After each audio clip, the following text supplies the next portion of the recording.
Alright, I hope I pressed the right button combination. Let me real quick. And I did. Welcome to the second video about this draft from A-League. And now again, I was asked what about B-League, but since I am not in there, I would record it, but someone would have to come up to me because I really don't want to do it alone. And today I'm here with Phil. Hey, And we talked a little about which team you would like to talk first because last time I was very unorganized. I just came in and was like, oh, well, let me talk about any team for now. And so we would start with John Ross' team, which I wanted to talk last video as well, since I have him placed on the fifth strongest team, in my opinion. And I went a little about why, and Phil just gave me another view on the team. And so maybe we learn something new every day, I guess. So we will start with that team. All right, you so may start us off. the first thing I noticed, he's definitely got his cores covered. He's got really good split typings. Dark Dragon with Hydreigon.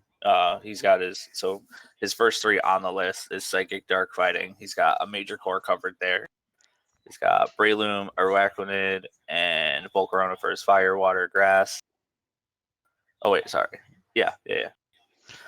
So he's got all of his types covered. Dragon Fairy Steel. His team really slow, but in the process of being slow, you have some really good bulk. Raikkonen, great special defense, Gligar on both sides of it, Clefable being unaware and just having solid bulk, Bronzong having access to Levitate and Heat Proof as a steel type is amazing.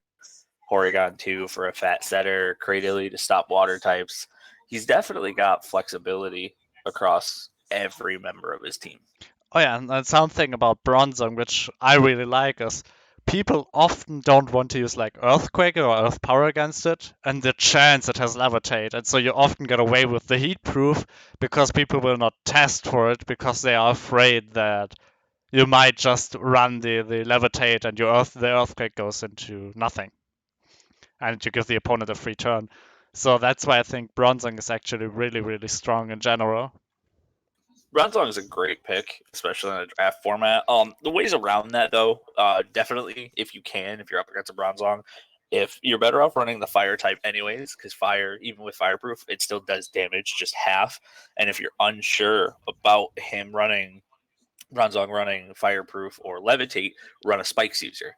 If Bronzong comes in, takes Spikes damage, it doesn't have Levitate, it has Heatproof. If it doesn't take any Spikes damage at all, then you know he's running Levitate and your ground types aren't going to be effective. Yeah, that's true. But in general, I think Bronzong is a really good pick. Together with P2, two strong Trick Room setters right off the bat, tier on tier 3. And as we said, they're in general, pretty slow team. But what you brought up just before we started the recording was very interesting to me because um, the fact that he can boost his speed very, very powerful with Super Unbound and with Corona and Hydreigon something I didn't take into account when I said he's the fifth strongest team in my opinion. So I rated him that high just with Trick Room because Trick Room is really, really strong, right? The only problem is obviously what I said is that you have to use Trick Room well to get wins with Trick Room. Trick Room's a lot like weather, especially in a draft format. If you have a right matchup and they don't seem to have anything, either a taunt user or in most cases a dark type to shut down the psychic Trick Room setters, the team's going to struggle. And the nice part with a couple of his picks, Hoop Unbound, Hydreigon, and Volcarona to name three, um, even outside of Trick Room, he still has use. Hydreigon and Hoopa have common scarf sets. Volcarona is known for either a sash quiver dance or Z move quiver dance. Hoopa can use Z trick to double its speed, which means it'll outpace most common scarfers, which then you're reliant on priority or other forms of speed control. So even away from the trick room, he has options, though his team at without any of that stuff isn't inherently fast as high as his base 100 at Volcarona. So he does need to set up for it, which can be a downside in some cases. Yeah, definitely, definitely. And Now, what in general, I think the strongest thing about his team is the synergy between the Pokemon and the pure power that is in the mon. So if you have to swap out against him, then you are in a world of pain because Hydreigon hurts a lot, Hoop Unbound hurts a lot, Breloom also hurts a lot, Araquanid does actually do pretty good damage, while Gligar is a wall, but it's still not bad per se. It can toxic you and it still has Earthquake, which hurts. Mega Banette, well, it's decent. I don't like Mega Banette that much, but as I said in my last video, I mean, every ghost type has a use. funny enough, with Mega Banette, it has the same attack value as Hoopa Unbound. It's got 106. No, yeah, about 160 Yeah, base. It's still got damage. Like the yeah, common set definitely. with Will-O-Wisp, Sucker Punch, Shadow Sneak, and Destiny Bond is it's still really effective in the sense. In the sense that in the right type coverage, Sucker Punch or Shadow Sneak is going to rip something apart, and if it can't do that and it's going to go down, it's just going to prankster Destiny Bond. Yeah, the thing I don't like about Mega Banette, which Hoopandon doesn't have on the same end, is since it is so often used on this one set, it's become to the point where it's predictable because Super Unbound you can run it physical and special and get away with it easily. Oh Uh, yeah, Hoopa's got like 4 different sets it can run. It's a terrifying wall breaker. So Definitely, him getting that first round pick makes a lot of sense. yeah. So Mega Banette, why it's still hurting a lot, I think it which makes it that strong is the priority set, which you said with like the Shadow Sneak, Sucker Punch, Will-O-Wisp, and the Destiny Bond, which for Mega Banette are four priority moves, which is really really strong. I just noticed it's also pretty good against my Halucha strat. It's Oh yeah, annoying. it's the weakness I see with this team is dark type coverage, and in not in a standard sense. Like you have Clefable, like which is your good dark switch in. You have Porygon, you have the bulk. The problem is a lot of these Pokemon don't want to take a very strong knockoff other than Clefable.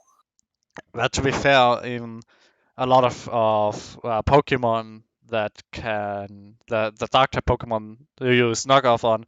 You also have a second move, and Clefable's base bulk isn't even that incredible. It's still decent, but which makes it stand out is either the immunity to residual damage, stuff like that, or the ability to ignore boosts. So it's actually not as impressive on the base bulk side, which makes it very, very bad in some cases. Like you switch into a knockoff, you get like 30% HP gun or even more, depending on the Pokemon. And then they come in with like let's say my Crocodile with an Earthquake, and you could just die on that because your base book isn't that incredible. It's still Yeah, there's a decent, lot but of it's dark not types. Like incredible. you mentioned, Crocodile, Bisharp. There are things that have the split coverage that maybe Clefable can take the dark aspect of it, but not take the other hit.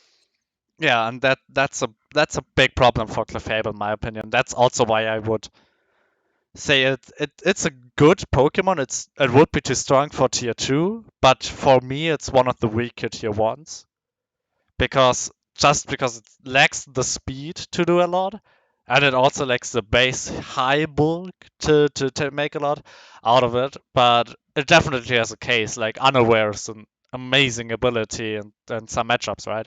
You have the Dragon Knight on I think it's your team even where you just go against it and you're like, yeah, well, you can do nothing even if you Dragon Dance and get the Z Fly kill or whatever. Yeah. So I feel like his team is more like the Swiss Army knife teams. Like it's got great things about it, but it doesn't hit every base.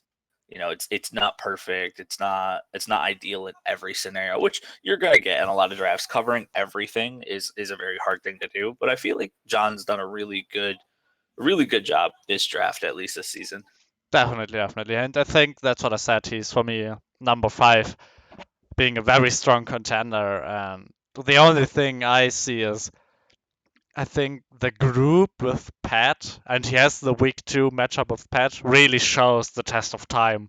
Because, at least for me, Pat is the best player I know. He's incredible. And having him as an opponent in your in the very first 2 weeks really can show how good you are. If you get like even 4 or 5 months of Patrick when he seems to have the upper hand most of the time, that's that really tells about how strong you play. So I think week 2 will really show how strong John Ross' team can be.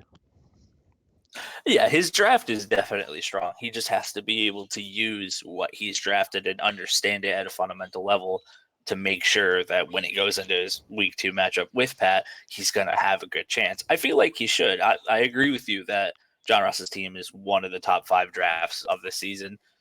He's got so much just going for him. It's just now it's at the point, he drafted well. Now he's got to use it well. Yeah, so that will cover John Ross' team, I think. Maybe Pat will join soonish. He said it will take a few minutes because he has a little of a headache. So, which team would you like to talk about second? Let's go with the top 5 teams from you for now, because we already did mine, basically, other than John Ross. So a team I know in my personal top 5, honestly, is Tim's team. We'll go run one over the Cook County Crocodiles. All I right. really enjoy his draft. There's a lot there that people don't see at first glance. A lot of neat interactions that his team has. But right off the bat, I'm noticing he's got some decent speed tiers along with some decent bulk as well. Cartana is, I believe, base 108.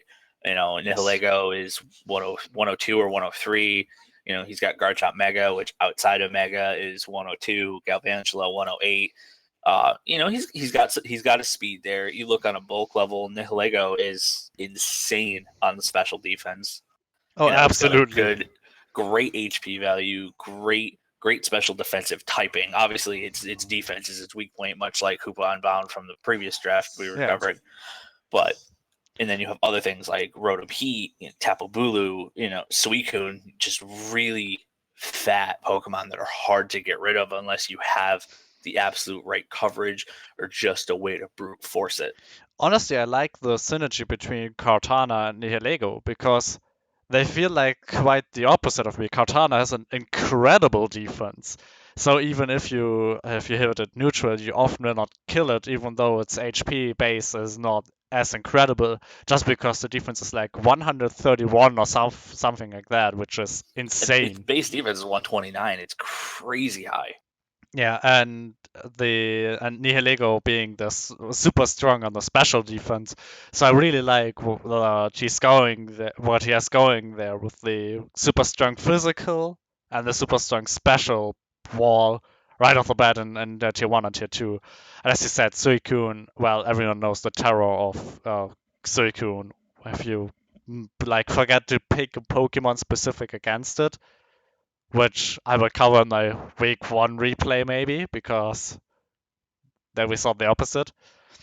But if you forget about building especially one Pokemon just to deal with Suicune, the core mindset could just end you right then and there when you misplay a single time. That's the thing about Suicune. Even if you forget or even if you bring one direct counter, direct Pokemon to made to beat it, if you lose it or it gets in the case of electric types, most electric types are special based. If it gets too many boosts, you're still not breaking it despite having super effective coverage. Yeah, right. So that therefore you gotta always have at least one Pokemon against it, and should always look to have at least another Pokemon that can cover Suicune in the long run. Absolutely. To me, Suicune, you're better off trying to check it in the form of heavy physical attacks or grass types. Electric doesn't really do it because most electric types are special based, and after like 2 Calm Minds, most decent Thunderbolts won't even 2-hit KO at that point. Well, what I would suggest also is that having one physical and one special always that hits super effective, because you can easily check which bulk types you can go, because you can also just invest in special defense to make it special defense even more ridiculous after one or two core mindsets, or you can go the physical defensive thing. And so, for example, if we go back to my team, a special shaman physical Tapu Koko, for example, would easily cover it, for example, and something like Oh yeah, that, you'd be having something like completely that, covered on that just from Suicune. And the thing is too. So you mentioned you have two things. You have Shaman and Coco for that. for There's a example. lot of people who don't have the dual. The two types, the two mons to cover it. Yeah, Now there's some who do, but in doing so, now you're bringing a third of your team just to check Suicune. So now you might be missing a check for the rest of the team. And I think that's where the weird interactions come in with what Tim drafted, and it could potentially be a problem for a lot of people who don't build right, who don't have Pokemon that can handle split rolls and roll compression very well. yeah, and some one synergy I pointed out the other time, even though I didn't really talk about his team, is Tapu Bulu Katana. Really is a really scary combination. Let's say Even that though it's much. dual grass, they work together very well. Much in like the Uber scenario of like Mega Salamence and Rayquaza, they share the exact same types, but the coverage that they have together and the pure pressure they put is insane. Bulu being there with Kartana, both of them getting the grass boost for their attacks not only is horrifying with the passive recovery, but both of them just hit really, really hard and have an insane coverage between the both of them. Yeah, and something about Tim's team in general, when now that you mentioned it, is also again the same thing as John Ross' team. There aren't really many Pokemon you want to switch out against, because giving them a free hit just could end your life then and there. Katana, Absolutely. between Katana and Nihilego, Mega Garchomp, Galvantula even to some point, Tapu Bulu, Thunderous Terrain, and even Eradicate if it gets like the double edge in your face, or even a boosted Suicune. You are not having any fun. No, his team has horrifying boosters. Yeah. Kartana and Nihilego just passively did a beast boost. Garchomp getting Swords Dance, Toxicroak getting Bulk Up in Swords Dance, Bulu getting Swords Dance. Thunderous Therian is a double dance with Nasty Plot and Agility. Eradicate after a Swords Dance boost and Hustle just decimates things. So he's got some power. You have to make not only your switches but your turns count against him, because if you cough up momentum, you're more than likely going to be losing something against this team. Yeah, but where I see the problem for Tim's team is actually the exact opposite. Once he falls behind, he really has to make effort to get back the momentum. Oh, So absolutely. His team is just bulky hyper offense, and it's not a huge amount of bulk. We've talked about Kartana and Nihilego being able to take a hit. Mega Garchomp has some decent defenses. Rotom Heat does, Tapu Bulu, and then Suicune. Everything else on his team really can't take heavy neutral hits. So if he starts getting worn down and they start predicting his switches or just guessing his moves right, he could fall behind really quickly and not have the means to come back. yeah, and also none of his Pokemon has a really high longevity, so they can recover naturally. Other than like Suicune uses rest, but that's also like a semi decent option. And Suicune Toxic and Croak. Decidueye are the only ones on his team that have some sort of recovery move. Everything else needs to either rely off Bulu's grassy terrain or leftovers, and that itself isn't all that great. Yeah, so that's the main weakness.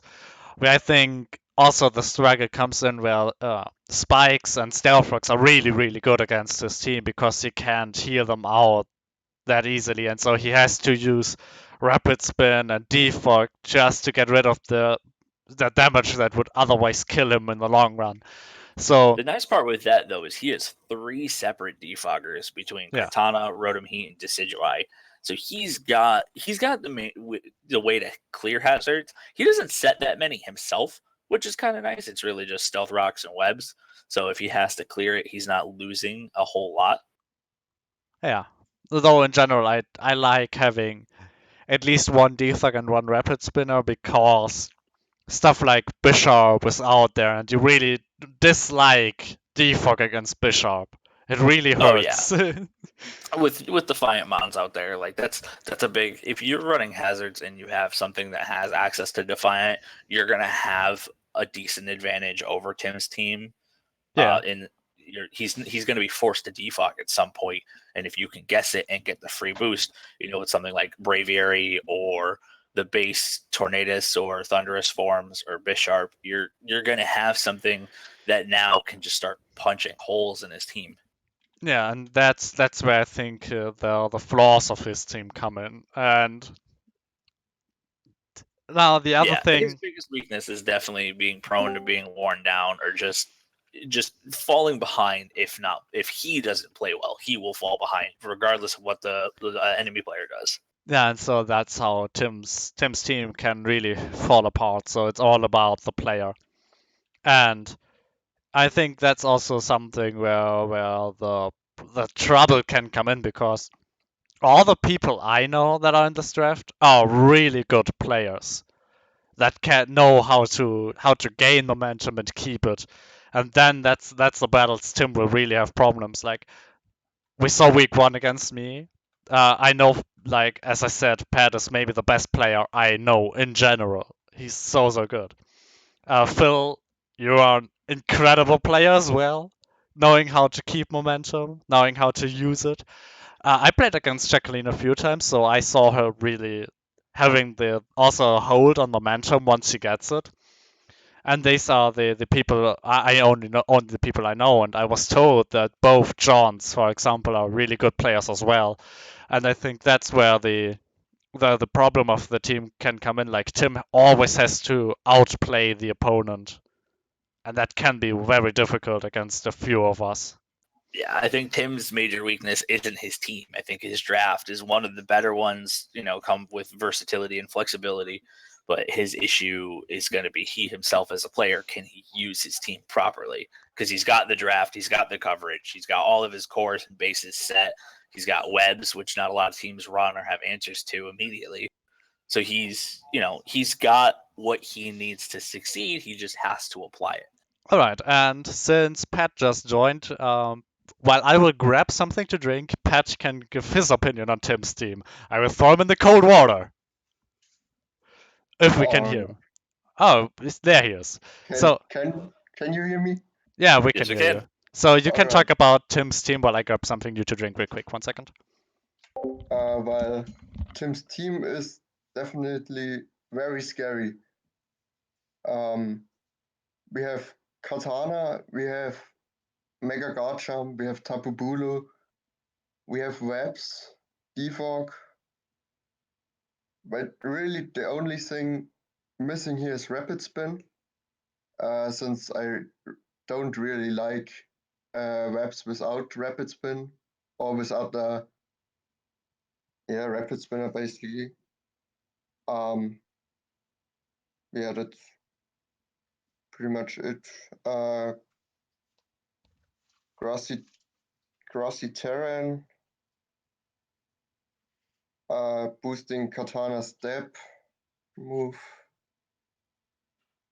Yeah, he's definitely got damage and a lot of synergies between it. Nihilego covering Cartana's weaknesses and switching in well to any sort of, fire or heavy ice hit. Well, yeah, he has Suicune as well, so he therefore covers his weaknesses. The only thing I don't like is Mega Garchomp with Tapu Bulu together, since the terrain weakens the earthquake.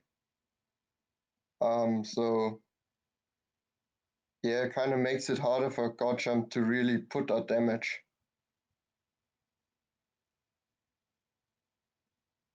No, that's definitely a good thing to point out. If he plays Bulu wrong and he's running Garchomp at the same time, he could definitely hurt himself with that, as Garchomp's damage is now, it's lacking.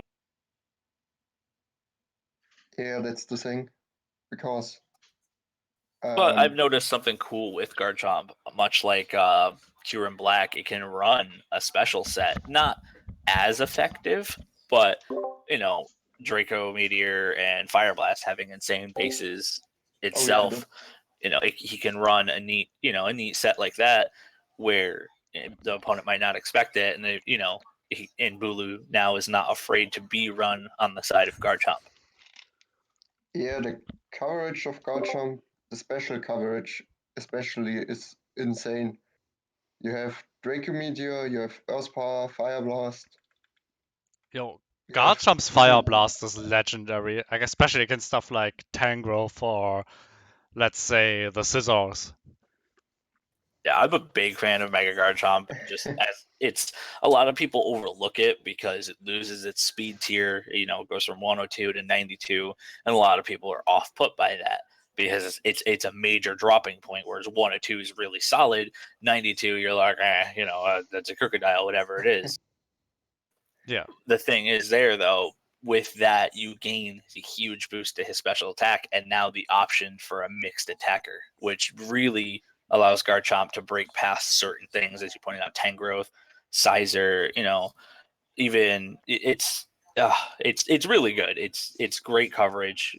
Even on the physical set, if you don't want to run Earthquake because you have Bulu, you still have Dragon Claw, Aqua Tail, Fire Fang, Stone Edge, and all of these become horrifying even after a Sword Stance boost.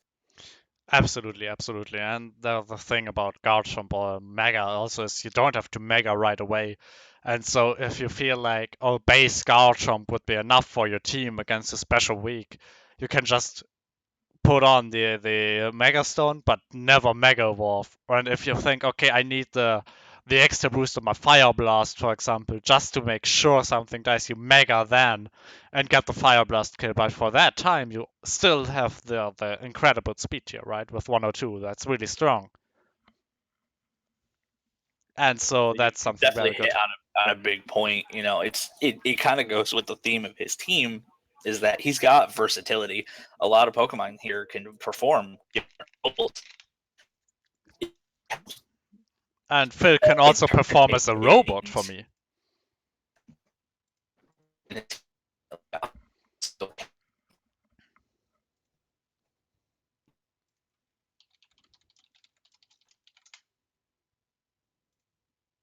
Well, that's a little lag if you can see it here.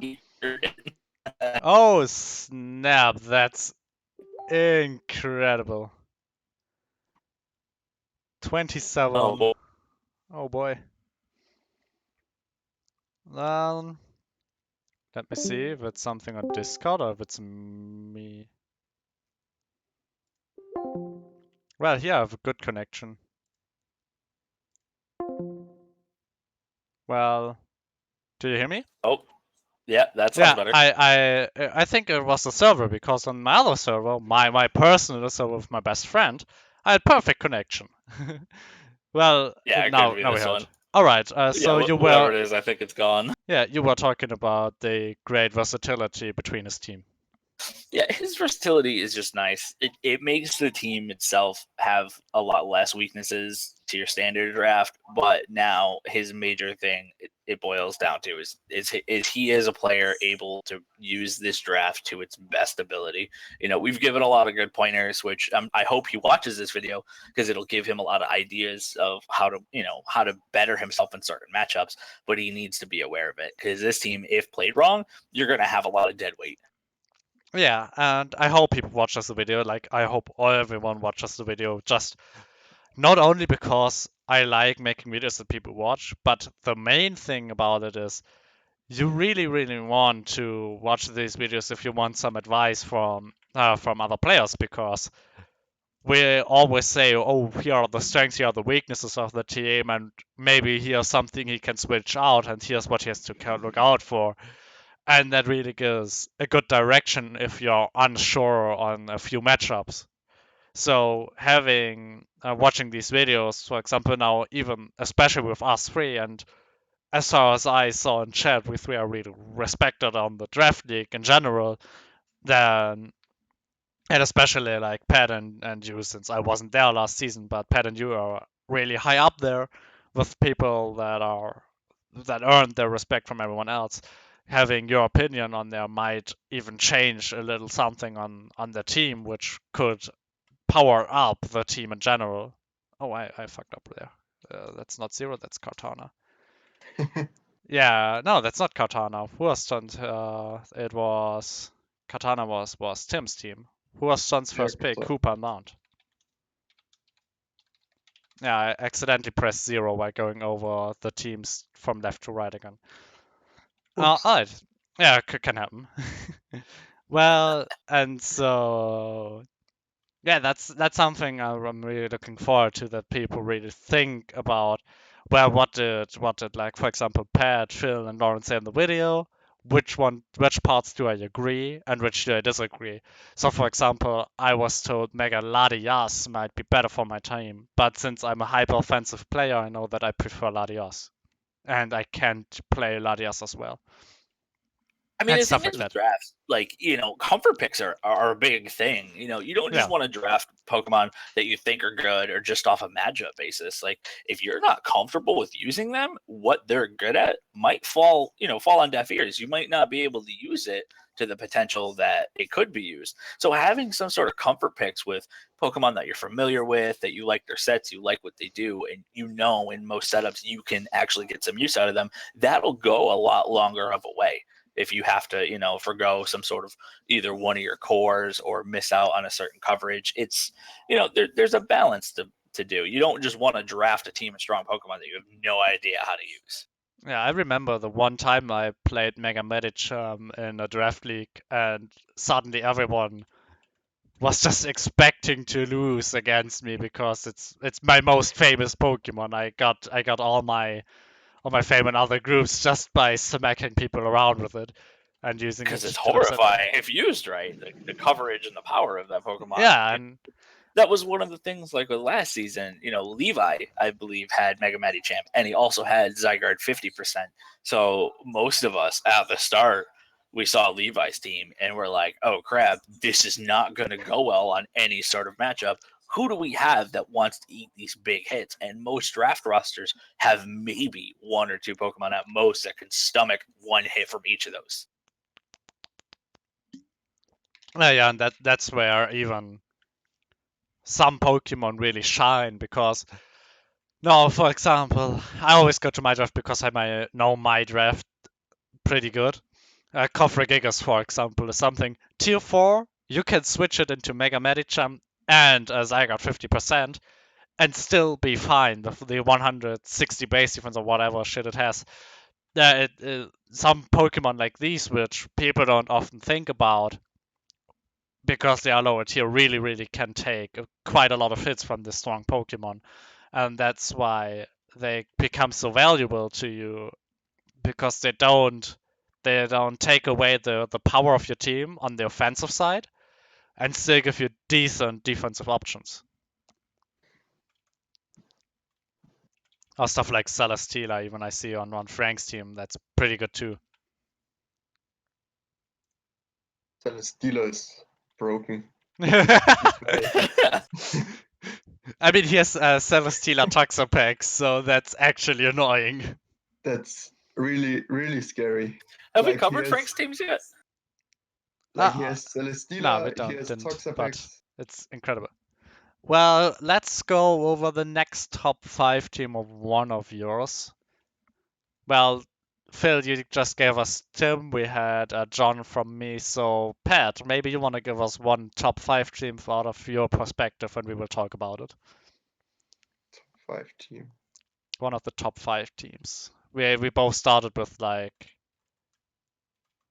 just one of them, because I ordered John Ross as 5th strongest team, and I think Phil is like with Tim not on the top 3, so like 4 or 5, at least from what I heard. Um, So maybe like your number 4, number 5 team. And if we Yeah, already I would covered have them, Tim about my 4 or 5 mark. yeah, that's Uh, that's fair. It was a battle between John Ross and his team for me for plus placed 5th. So who am I going to talk about, Pat? kind of between Frank and John Ross, really. Well, all right, we already Because covered John Ross earlier, so we can Frank's talk about Franks. All right, let's cover Franks, and you can start off us, Pat.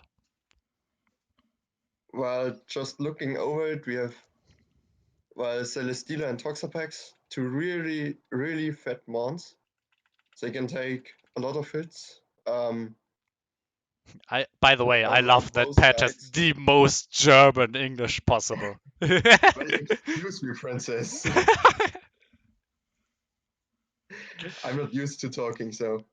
Well, Well, yeah, so Celesteela and Toxapex, both really fat, both can take a lot of hits, especially in combination, since Toxapex covers Celesteela's fire weakness, and Celesteela covers basically basically uh, every weakness of Toxapex, but other than aside electric. from electric, yeah. But he has Mega Sceptile and Raikou, even Claydol to take those hits. So yeah, the defensive core is really, really scary. You have Florges as well as a cleric. Speed-wise, the fastest mon is Mega Sceptile. Really fast mon, can hit really hard as well. Can even run physical options since it gets Sword Dance. So yeah, looking over it, it's a really scary roster. Yeah, seems tough to break. And especially what someone pointed out, and which is why it's such a like the second most used, I think, VGC mon. Incineroar does a lot. Incineroar It has is the most used. Intimidate.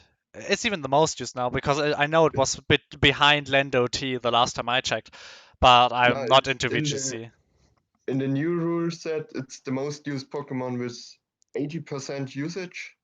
And that speaks for itself. Like it has Intimidate, which is a great ability. Even in Sing, it's a doubles, it becomes way better. But in Sing, it's already strong ability. It Yeah, gets the Fake Out and U-Turn, which are both really really good.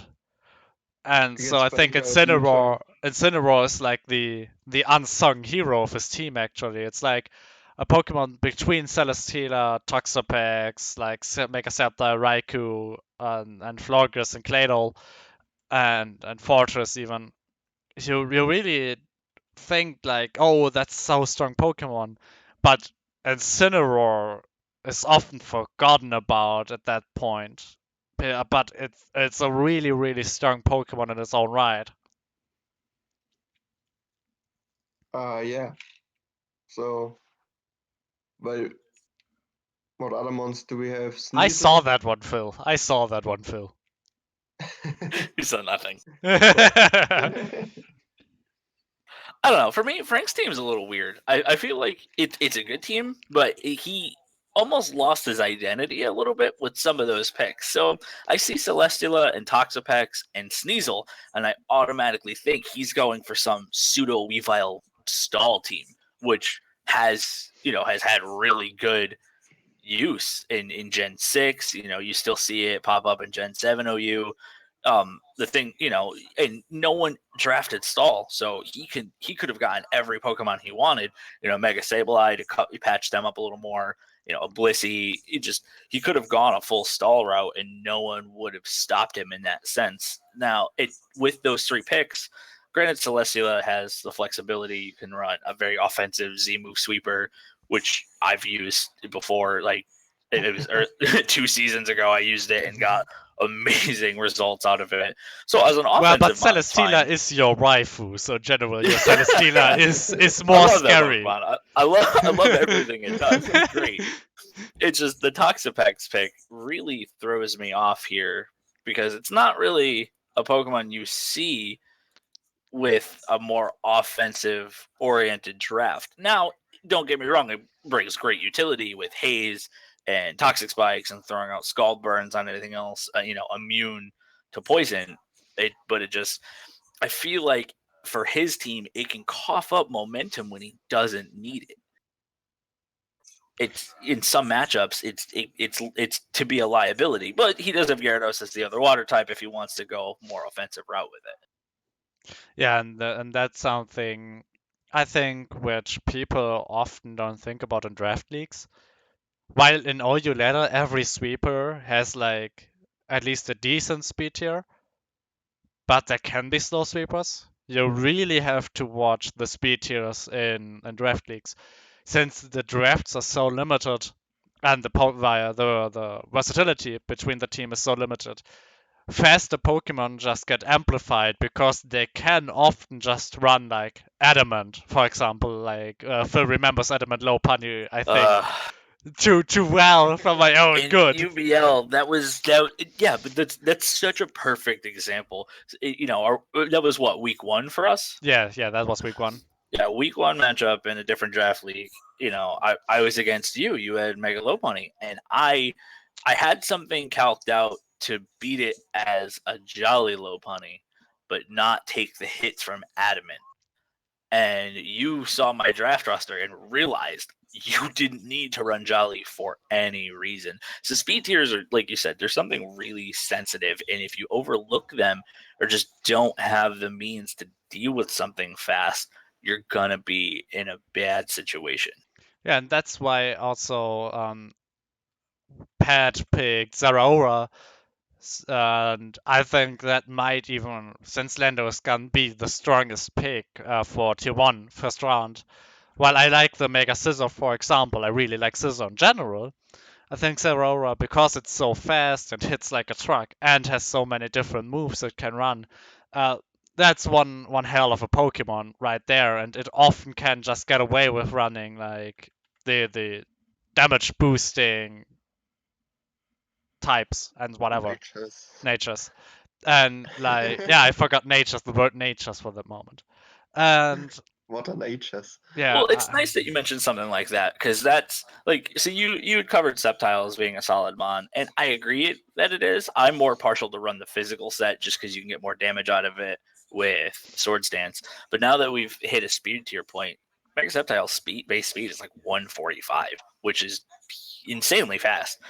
So in some matchups, he could afford to run Adamant or Modest as a nature instead of, Jolly or Timid to have those speed boosts, and he can still, it gives him more damage while keeping an insane speed tier, which is a great thing.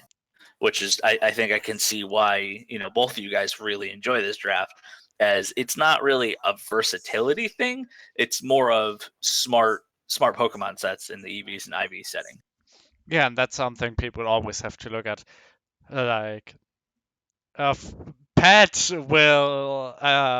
knows my mind is very weird sometimes. So when he had Porygon 2 and was like, oh, Raikou will destroy me, I was like, well, you just run Psych-Up because it copies the stats. In general, P2 beats Raikou, and you copy the boosts, and he can do nothing, and your Tri Attack will actually tear apart everything because the base special attack of P2 is incredible, and stuff like that. Really, these niche picks, right? The Ivies and the natures, and even some moves that you never ever see can suddenly become incredible powerful because the enemy doesn't know it will come. And then once you use it, it's already too late. That's like in one draft league a couple of seasons ago, someone brought Mega God Jump with Whirlpool, like trapping the opponent, just keeping it in, preventing it from switching, and then hitting it. Like that was insane. That's for example is something I didn't even know Garchomp learns. I know, right? What the shit? It gets Whirlpool. Yes. Well, and that's the thing. So you always have to think outside the box. And Pat knows exactly what is in my mind right now, but I can't talk about it. Curse Pass Sylveon. Yeah, let's talk about that real quick, so people get a better understanding of what we're talking about. Even so, Pat and I were building a team for another draft league, and he was like, well, I don't know what to do really against this specific Pokemon. And we noticed that Talonflame, if having like a little bit of defense investment or defense boost and attack boost, can really tear a hole in the entire team. And so we came up with since Maiden Pass was allowed, he used Curse Sylveon with Bait and Pass to a Talonflame that had White Herb to remove the speed down and Acrobatics. And now that's something I would say that's Whoa. actually outside the box. Whoa. That's insane. You spelled it out, and I'm sitting there in my head. I'm like, yeah, okay. And then, oh wow, that's a crazy setup and interaction. Now, if I worry about things like that because all it takes is one small bump in the road, and usually those long setup plans don't go off. But if you can manage it, it not only does it show your skill as a player, you are just in a prime spot to take that game. Yeah, it was Yeah. basically just, well, I didn't care about winning.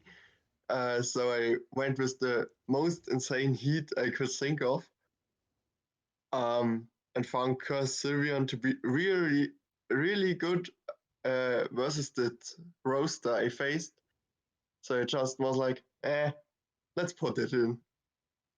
Yeah, and then we made like a lot out of it, right? It even did insane work, and that's something we didn't expect. Like, even though the pass thing didn't win him the game, the curse Sylveon itself already did like incredible work against none other than a Coco Lucha draft, even where you think Sylveon sucks because its physical defense isn't that good, and suddenly Halucha runs over it. Yeah, versus the Kokolucha guy, I brought Electric Seed Sylveon, abusing his own terrain against him. and that's just the stuff. mean. Yeah, that's the stuff that people don't think about, and I love it. And that's what I mean when I say, oh, you have to think outside the box sometimes to really get the best value out of every of your Pokemon, right? Sometimes you do, like, way out of the box. I think last season I was facing Shane, and he was using what he used like HP Grass, Alolan Marowak for my Quagsire. Well, it's like my hidden power ice, full speed, full special attack Z does just to kill Landis Rain with 100% chance all of the time. He was so mad at that. He was so mad. It's one of those things, you have to know. It goes back to having, what I said with comfort picks. If you know what a Pokemon does and you know that you can run something, different out of the box, just things that people aren't gonna look at and see immediately, it's gonna put you in a better spot. Pat has helped Zoe before when last season when I'm running Blissey. The one time I run a Blissey with actual physical defense instead of special defense, this Z Focus Blast set just annihilates my Blissey from full health. And I'm like, oh, okay. Something I was just like, yeah, this is probably not a Z move, Mon. And oh, look, it was. Now Blissey's gone. I'm down a whole Pokemon. If you can pull off certain things like that, if you can really just know what your opponent's going to run and just have a comfort and just a reliability in the Pokemon you have on your draft, it's going to carry you so far. Yeah, and that's why I specifically never draft Mega Medicham anymore, because I want to get a hand on other Pokemon, because I'm so used to Mega Medicham that every time I play it, I abuse it so much that my other Pokemon will never get any spotlight, and that really hinders my creativity with other mons. And therefore I stopped picking Mega Medicham for draft leagues just to be more creative with my stuff. You mean creative like Kokolucha? Yeah, it's super creative, man. I never brought Kukalucha this far. It was only week 1. So But creative. I bought hate Grassy. Kokolucha. I brought Grassy Seed Lucha, so don't go at me, please. Okay. But I'm Nice to yeah. see Lucha. Back to Frank's team, though. I feel like a lot of these things here might be comfort picks for him. He's got a lot of neat tools that you guys had pointed out. Incineroar, with everything it does, fake out, U-turn, intimidate, fire, dark coverage is great. He's got Sneasel to help, priority clean up. Raikou, the same speed tier as a special user. Celestia for a Z user. I think he's got most of his bases covered. Passimian is a weird pick for me, but I feel like with that and Incineroar and the Volt switch on Fortress, he's got a decent Volt core or Volt turn team going. definitely. So he's definitely got some. It's an offensive team for sure. He's got some defensive backbone, but he shouldn't rely on it too much, as a lot of those defensive Pokemon can give up momentum. But I feel like this season, these are things Frank's comfortable with, and I think he knew what he was doing in his draft. Yeah, it really looks like that. So, well, Phil, you start off with the next team you want to talk about. Another top 5 team of yours, maybe. And most likely we are getting to the territory where the top 5 teams are between us all very, very even. And so we might just knock off multiple picks at once. So I honestly think, like, when it comes down to this season, I feel like the people who really, I'm not going to include myself in the top. I don't really like looking I at myself didn't do as a that top too. draft pick. Yeah, I think Didn't do either. my top 5 are probably Zoe, Pat. We've got Tim up there for a draft, John Ross, and honestly, I think Craig is up there for the top 5 picks, especially given what he had come into and what he made out of his team. I really like the direction he went for who he took over. All right. Maybe Phil. Maybe Phil wrote this out. Maybe Pat give us his top 5 so we can maybe knock off multiple people at once here. Or like if you both say like you have Craig up there, we can talk about Craig. Well, it's basically the same list, really. So it's Zoe. I'm not gonna include myself Yeah, I did because do the same. who the heck does that? No one does, right? No one does. But yeah, there's Zoe's draft up there, definitely. Yeah, there's yours, Lauren. There's John Ross, Tim's, and I don't know. I haven't actually checked the rest Actually, so that with me, much. I think Craig is more of a runner-up. He'd be like number 6. I like what he did with his team. Lauren, I think you're definitely in top 5. Coco Lucha is really something you can't sleep on. Like, I had to actually change my draft plan once Zoe was like, "Oh yeah, Lauren's got Coco Lucha," and I was just like, "God damn it!" Yeah, well, because it wasn't in the rules, and I picked it, and then it was that, oh well, it's supposed to be banned. I'm like, well, it wasn't in the rules. I only play by the Wait. rules. It's not supposed to be banned. I didn't hear that. Yeah, well, and I then didn't hear anything either. so it was allowed. It's such a good strategy. So yeah, you're definitely top 5 competitor. Coco, Well, Lucha, Latios. Oh my god, your team is just strong and fast. well, it's just the way how I play, right? Strong All and right, Pat. fast. You know what? Let's go over Lauren's team. Let's Oh rip him god. down to foundations. Okay, All right. okay. So I will sit back a little because I did my team and I'm obviously a little biased to my own team, but I will give some opinions if you will ask me. Well, the obvious thing is Coco Lucha. Not much to talk about that. It's just Lucha running Electric Seed, getting defense boost, activating Unburden. The usual stuff. But you have some mons that can. But the speed is insane. Not gonna lie. The entire roster speed is off the charts. Like you have Coco at base 130, Hamlucha that outspeeds everything in existence. Yeah, its Like base doesn't matter once you take the free first and burden boost. Yeah. Like take the first 8 months or so, and the slowest is base 92 crocodile. That's insane. Like everything else is 100 or above. His last 3 low tier picks were slow as Mons. Cofagrigus, Steelix, and Silverly normal, which is still base 95. So yeah, Cofagrigus and Steelix are his slowest Pokemon picks. And even then, the utility they supply, Steelix being a really solid, low investment physical wall, and Cofagrigus just having Will-O-Wisp and Mummy utility can really. I feel like Cofagrigus was just a really great pick for you, not to use, but just to take an answer away from Hawlucha. Well, yeah, to take it away, it was amazing. Not gonna lie. Yeah, also Like, I had. Just to get rid of it. You have to think about. I also didn't have Latios in my draft. I had the Mega Lopunny because I like to use it, but I didn't have a Dragon, so I swapped that there. But with Mega Lopunny, one of its biggest counters, or in my opinion even its biggest, is Cofregigas. Oh yeah, because as soon as you smack it, Mummy takes away your Scrappy. You therefore lose. You would lose the advantage that Lopunny has on grass and normal types. Uh that's such a good pick.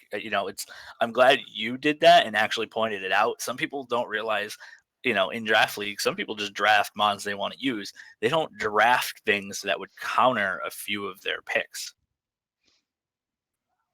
Yeah, that's kind of uncommon.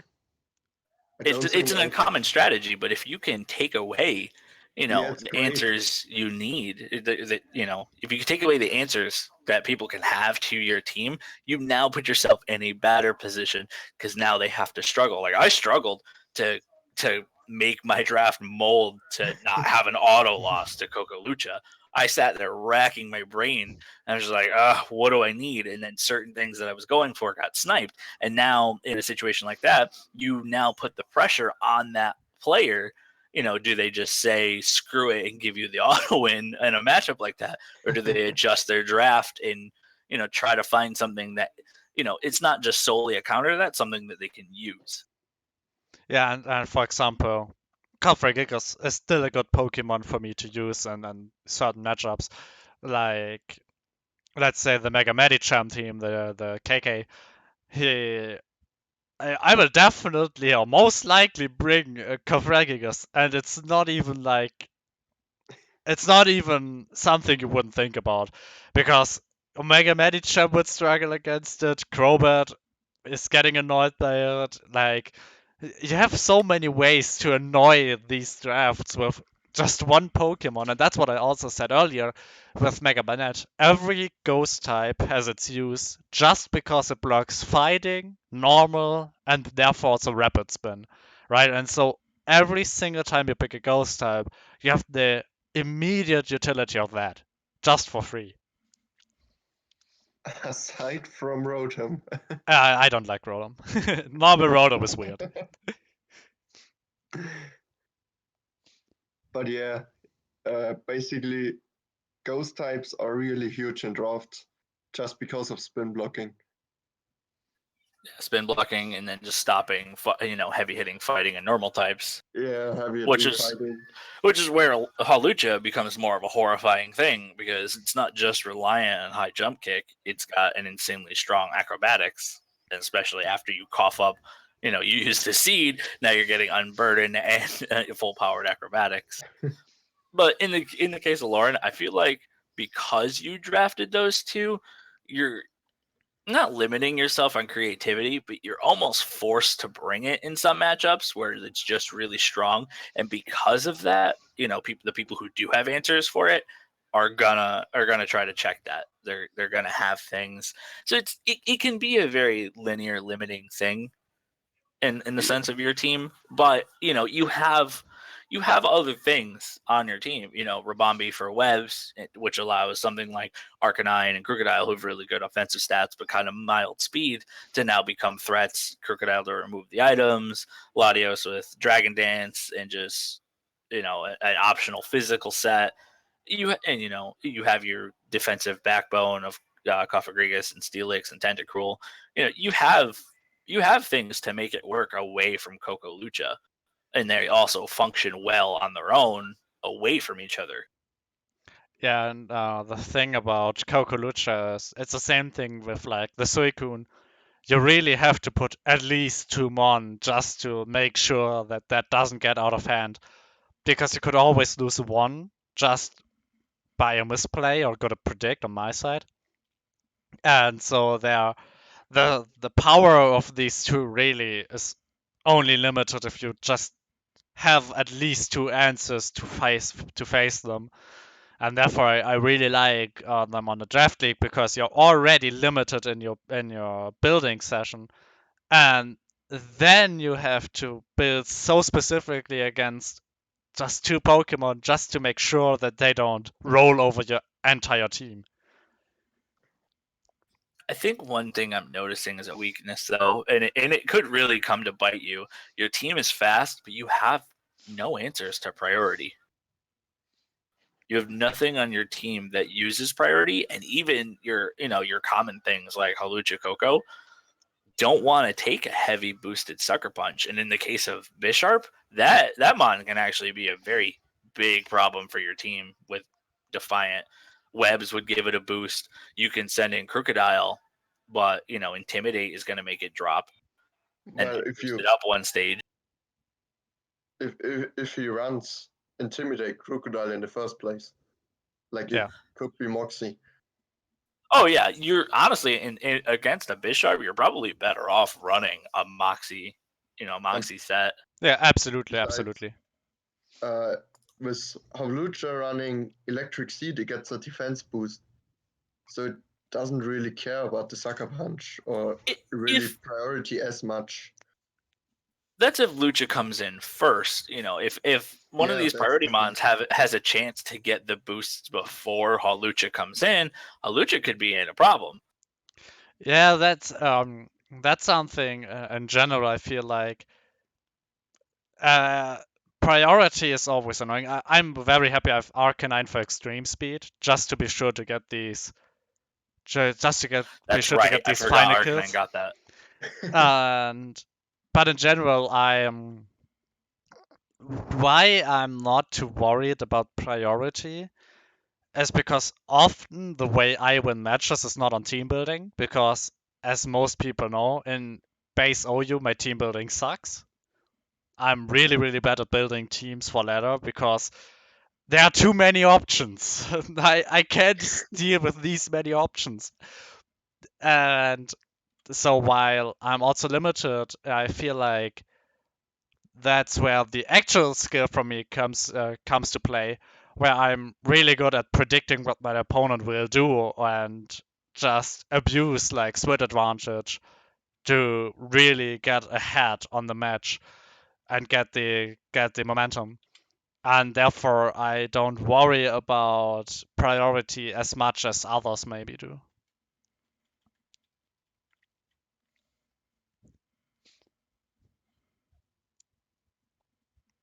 Like, also the best example for me being bad at building in OU is often I just come up to Pat, because I also have limited time.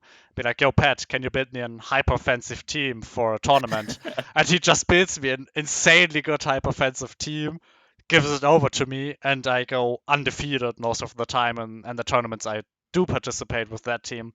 Because I am more of the playmaker, and like Pat is the head behind everything.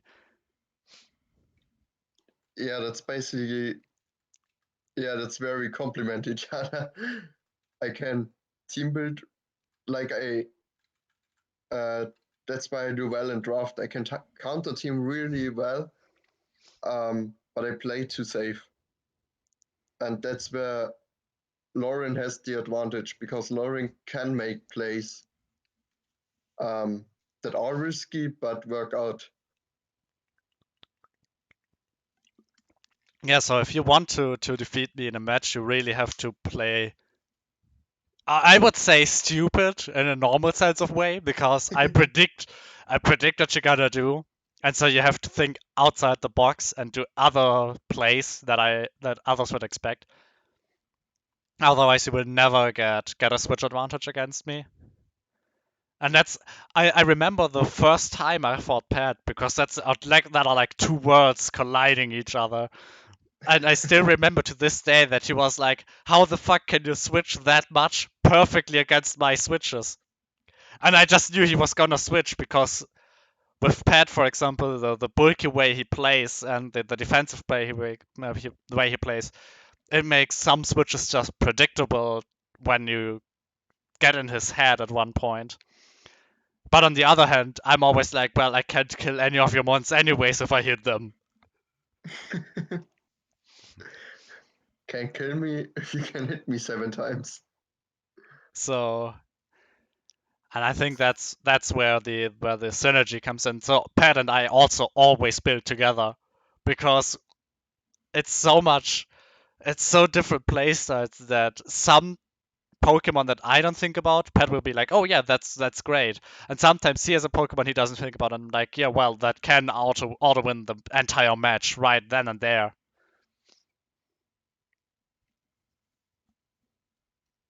Yeah, it's So I basically think like you lucked the out, Lauren. Well, Phil, you might repeat that because I didn't hear you because Pat Sorry. was shouting about you.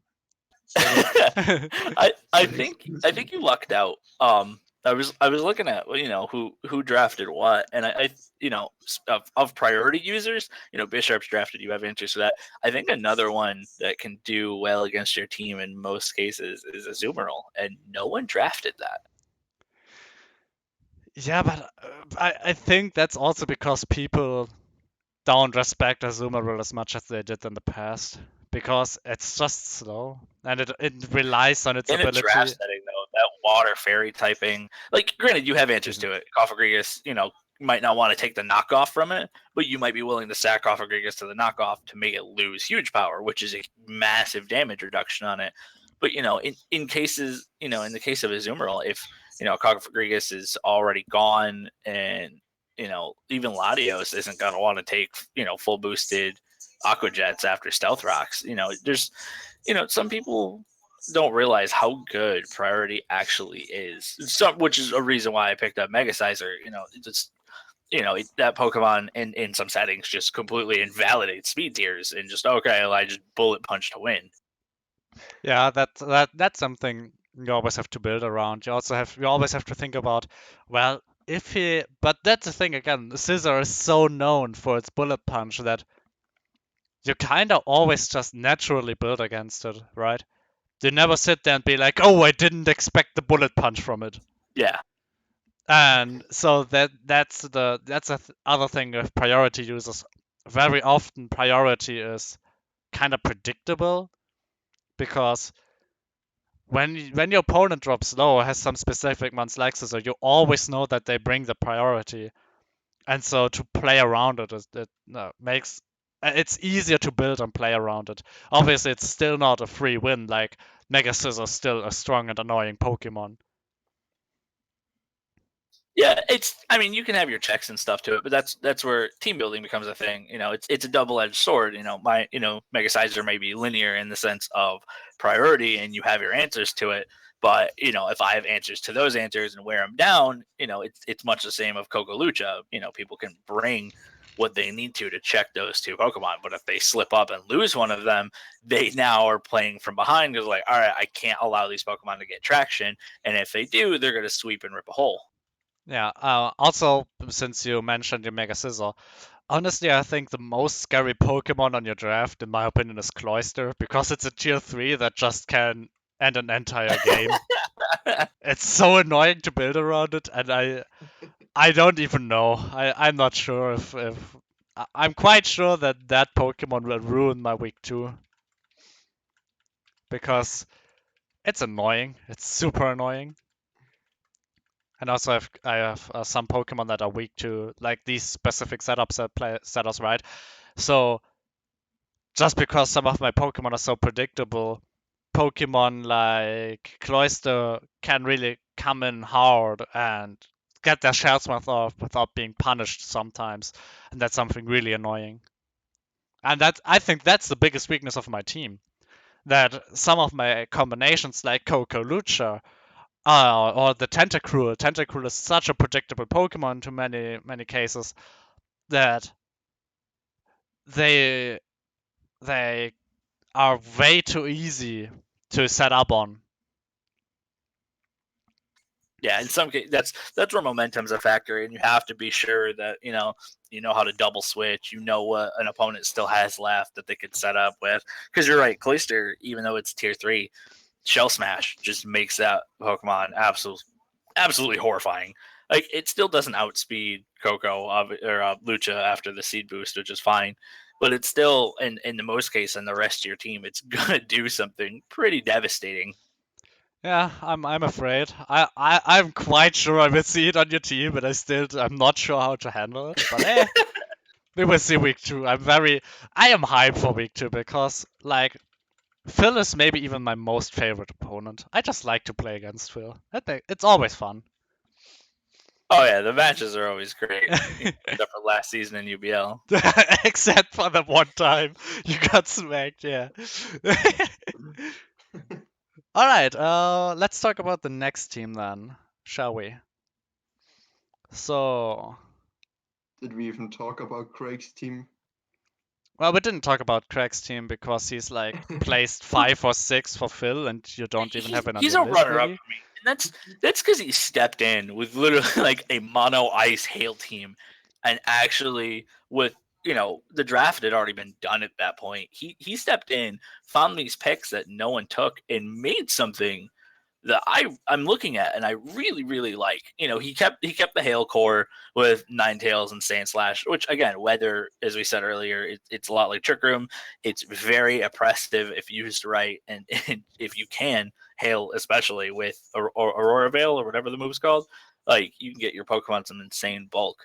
Yeah, But absolutely. looking at his team at a glance, he has picked some really powerful Pokemon. Victini is an amazing breaker.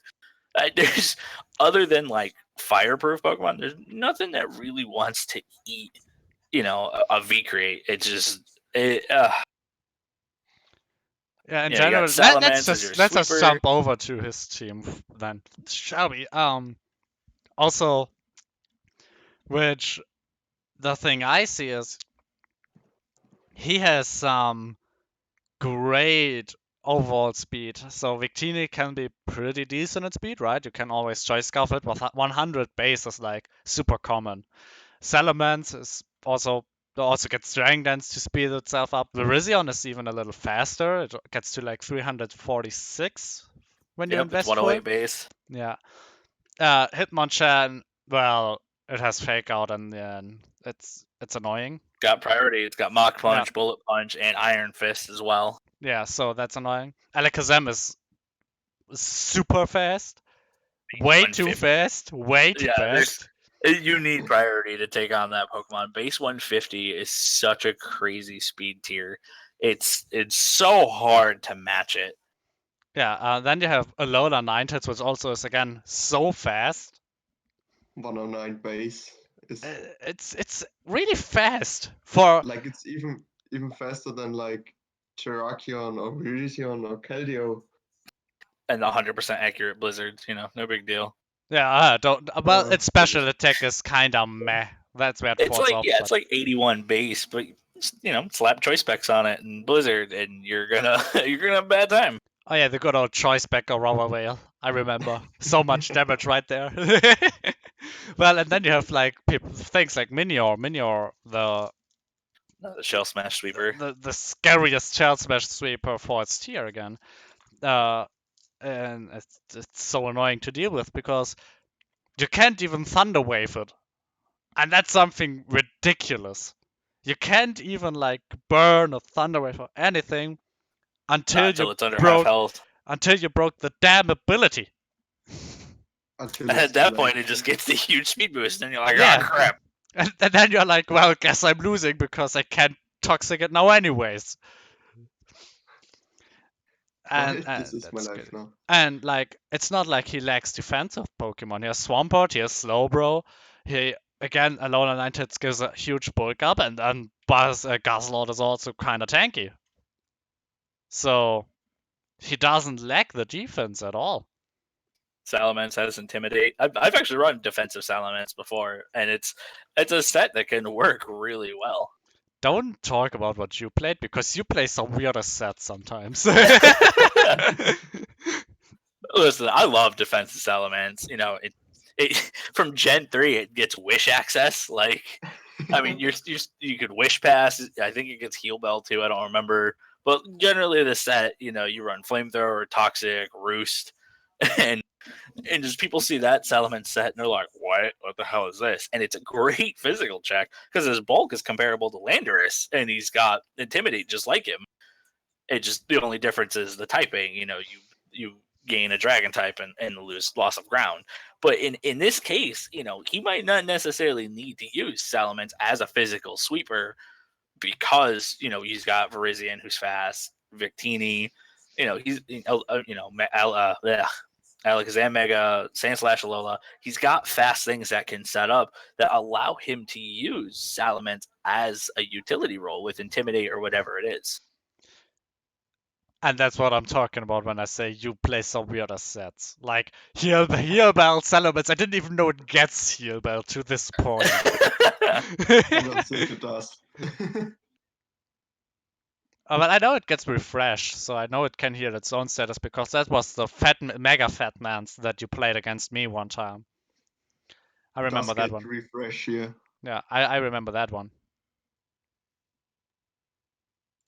Well, do you hear me good? Yeah, that makes no sense. My connection to the dock crashed, but my connection here is just fine. This is fine. This is fine. It Show me a happens. switch in. Well, that's a meme from Pan I. It's like, oh, this is fine. This is fine, no problem. Meanwhile, Domaniton in the sun can hit Lady S. And we laughed our asses off when I showed him the replay. He was like, well, this is fine.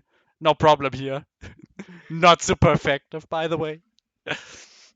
When it What? flare blitzed the Dilatias and it died. And it just died. This is fine. Well, This is fine. yeah, but in general, I would agree. Greg's team, it stepped up from it was because it was just a troll team, and now it's an annoying team. Yeah, he turned it into something that if you're careless on it, he's gonna win. He's got insane speed tiers. He's got sand or hail core. He's got Minoir as a shell sweeper. He's got defensive backbones. Like, he's got an all around decent team. Now, some of the Pokemon are linear, which is the major weakness. Victini doesn't really have a whole lot of coverage. It's got a really good physical set, a decent special set.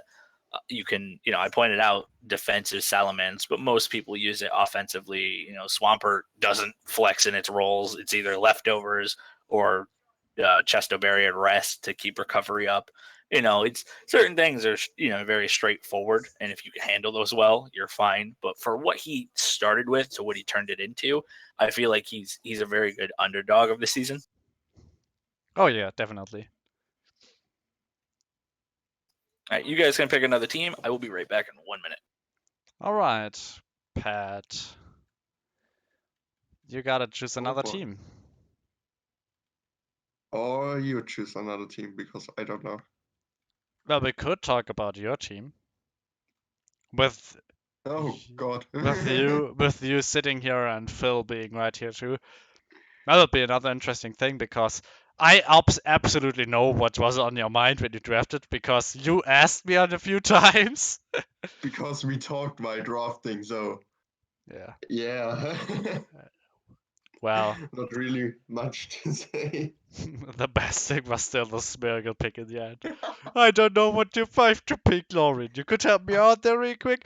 Oh well, yeah, there are Silverly types, and every Silverly has its own niche. I have Smeargle now. I was like, I don't care. I don't need this pick.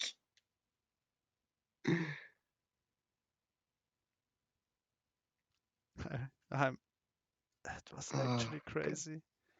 It's I'm still mind boggled why you picked Smeargle. But honestly, if I know one person that can make Smeargle work, it's you.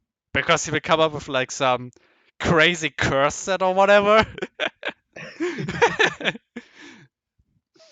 Belly drum, man. Belly drum e-speed.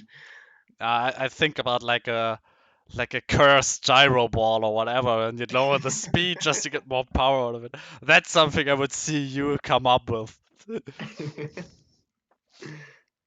Yeah, so we will go to that team and wait till Phil is back. I like how we all three said, well, we will not include our own team as top five, but every single team from us was under the top five for at least one person. So I put Phil and you in the top five. Phil put you and me in the top five, and you put Phil and me in the top five. So Weird. while not including our own in the top five, we're still including ourselves. Because no one does that. Yeah, It we are just still having comes people over. that includes us. It's crazy.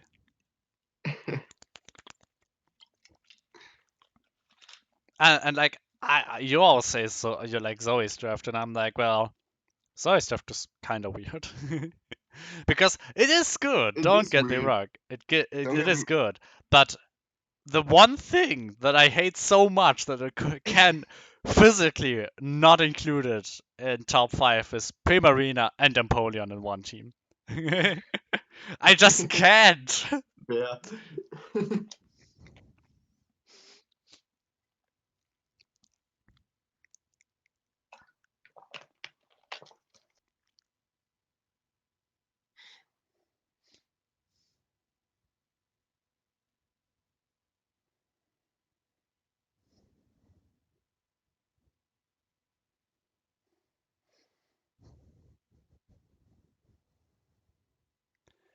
Well, I'm looking at some drafts here, and I'm still like I see so different play styles here. It's crazy. I know, right? We have from like the defensive over Trick Room with John with the only weather player actually, like the only real committed weather player. And then you have like drafts like Phil, yours, or mine, which are just like kind All of around. slap everything in there and just watch it work out somehow. It's crazy. Like I I really am interested in some thought process from other people. Like I want to see in the minds of people like Zoe for her draft, or Wayne for his draft, or KK or Craig when he covered up the team, or Tim's. Like I want to know what they was in their mind, if they really expected that their teams get that strong. Or they just were like, oh yeah, I like that Pokemon, so I'm gonna pick it. I really don't know. Kind of. Actually, the longer I look at Wayne's team, the scarier it gets. Like you have Kieran Black, you have Magana, you Oh have yeah, Extra Drill with Gigalith as Sandsetter and Sandrush Sweeper. yeah, where the fear team falls down and why he himself included in the bottom two is his team lacks a few Pokemon he would have picked, but he not like he got sniped. No, he wanted to keep a theme up. So Yeah, the he went with theme the theme is with the thing. yeah, and so I think if he steps away from the theme thing and uses the 40 points he has left and stuff like that, I mean, no, it's like crazy. Then then he'd have a really, really scary draft, for sure. Yeah, absolutely, because he has some insane Pokemon like Magarna or Heatran. No, not Heatran. Which Yeah, is Kyurem Black. Magana, which is usually banned Yeah. in every other draft.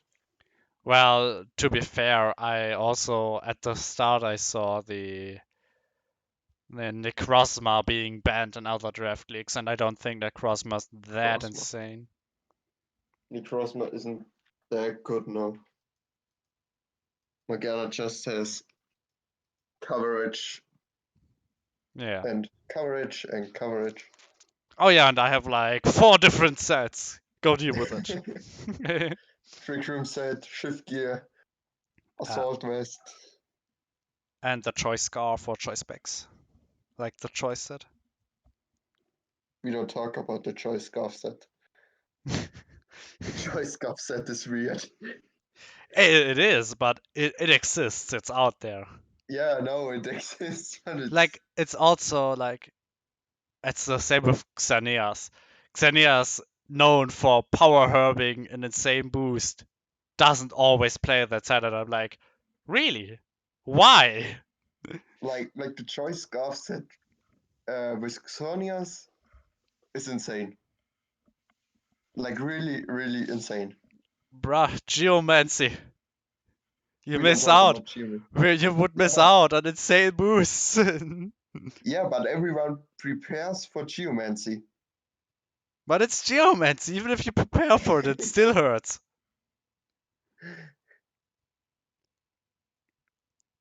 I mean, Xerneas in general is stupid. So Yeah, but yeah, that's the same thing with like where I think with same with Morgana. Like there are weird sets, but somehow they work out just because they are that weird. And also here's like Sigalith is weird. Like Sigalith is a Pokemon I like. Sigilyph is, It, I don't it's know, weird. it's kind of one-trick pony. Well, actually, I was informed it's a two-trick pony because you can also run Defog on Sigalith. Okay, it's a two-trick pony. I take Yeah. everything back. All hail our What overlord did I miss? Sigilyph. All right, there you are. We decided to talk about Pat's team. We just covered like a little something like Wayne's team. We went really quick It's over Wayne's garbage. team. Ignore it. Next team. Well, okay, Ouch. we are going over Pat's team now. And for that, you, Phil, can start us off.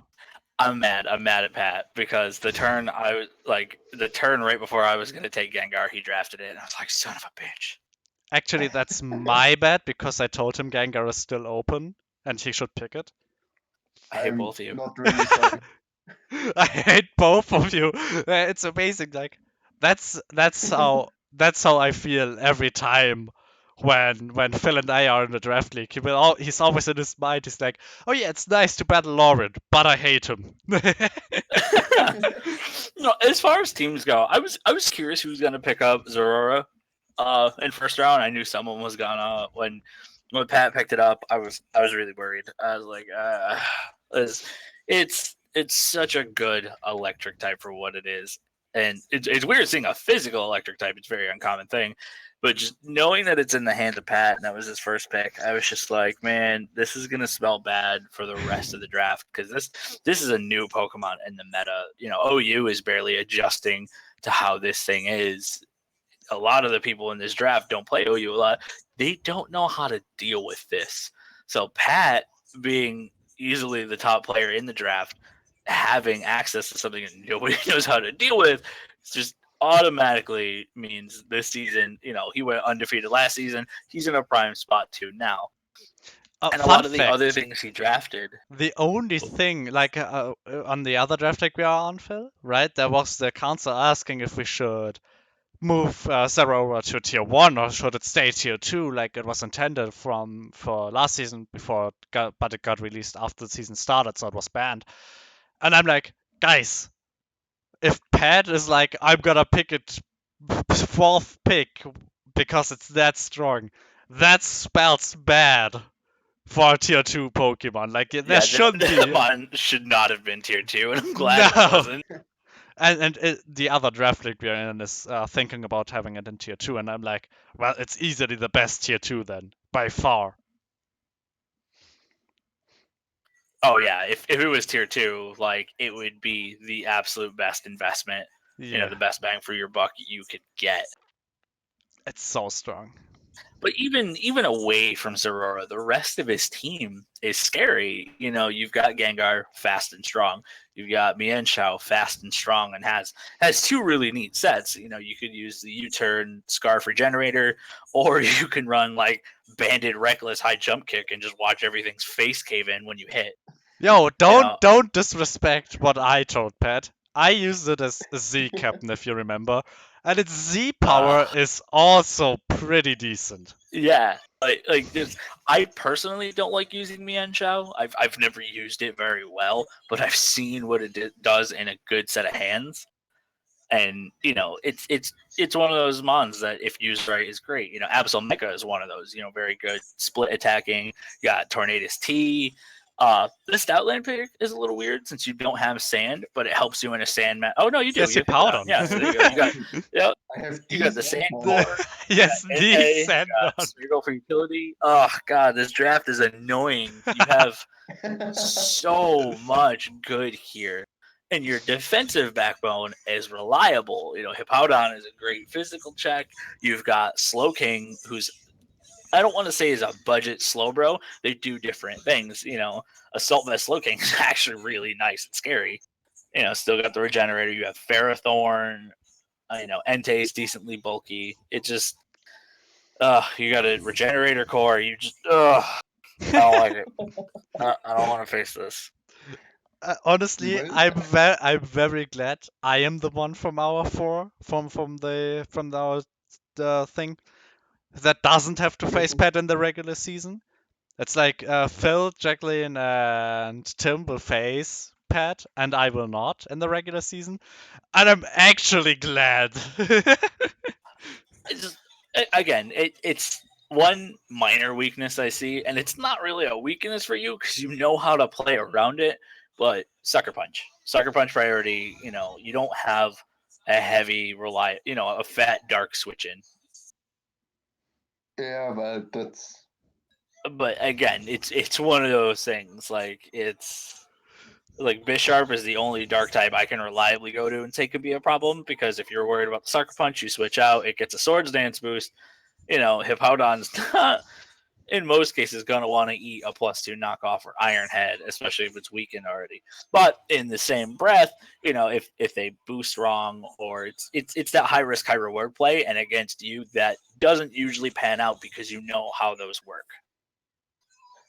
Aside from that, even priority itself is a weakness, but you have the good type coverage to back it up. Whether it's Aqua Jet, a Cell Rock, Extreme Speed, you have things to switch into that. Ferrothorn being your biggest one, and punish them for it. With Iron Barbs and Rocky Helmet if you choose to run it. This draft, I feel like, is a good standard. I guess to say you have every base covered that you really should.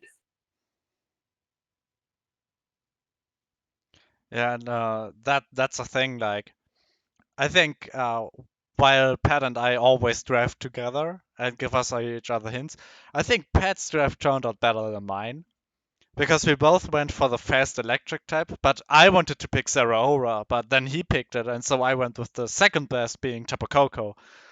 And then he was like, "Well, I need a fighting type," and I was like, "Well, take Michao. It's super cheap for its power because I remember it being tier 2, and I still think tier 3 is questionable because it is insane for tier 3. Yeah, last season it was tier 2. I remember trading Latias for it. It didn't work out in my favor getting it, but even as a tier 2 mon, it was strong. I think what's the base attack, like 120 with 105 speed or something like that. Yeah, also, like, you have to imagine, like, if it wasn't for me picking Halucha, I used Ninja in every season of every draft league I'm in, and it was always like my second best Pokemon for kills. So Like it it's can put in work. Yeah, it's got 125 base attack, 95 base special, and 105 base speed. That's for a tier 3. That's horrifying. This thing can actually run hidden power and still do damage because its bulk isn't worthwhile. It's 65 health and 60 defense. So you can run, a mixed nature like naive or lonely or whatever the hell it is, and you can still have, 95 special attack with life orb regen. You can actually hit hard on certain things. Absolutely. It's Landorus T isn't really a check to it. Comes in, eats a hidden power ice, it's gonna fucking drop. Salamence, same thing. Comes in to intimidate, eats a hidden power ice, gonna drop. Gyarados comes in, eats hidden power electric, gonna drop. It's a fighting type with access to hidden power ice and flying that do some damage that can actually take out a lot of its flying checks. Actually, if you want to go flying, what I did was it learns bounce, so I did Z bounce, and it also learns acrobatics. You can do no item acrobatics, and it learns aerial ace also. Yeah, its physical coverage pool is insane. You know, you have the standard high jump kick U-turn, but you get things like knockoff, poison jab, stone edge, bounce. Just You have like fake out. You have don't forget about fake out. It's annoying. yeah, it's this mon has just utility everywhere as long as you know how to use it. My thing is with its solid fighting typing and the 105 base speed, it could be in a weird position as it's not going to outspeed everything. And with a bad defensive typing and just bad bulk in general, you can't really switch it into much unless it's something super passive and you're okay taking like a toxic or some shit. Yeah, but to be fair, if it's one player playing around weaknesses of Pokemon, I come and always see Pat. But Yeah, which I don't, that's the I thing don't that see I Pat said last time. struggling to use this mon at all. Yeah. He drafted it for a reason. I'm sure he's comfortable enough to use it. And just with the triple regen core that he's got going between Mian Shao, Slow King, and Tornadus, like it's not a fat team, but it is a longevity team. Definitely. This is I'm not looking forward to my matchup with this. It's gonna take a lot of thinking on my part to just find a way to deal with this.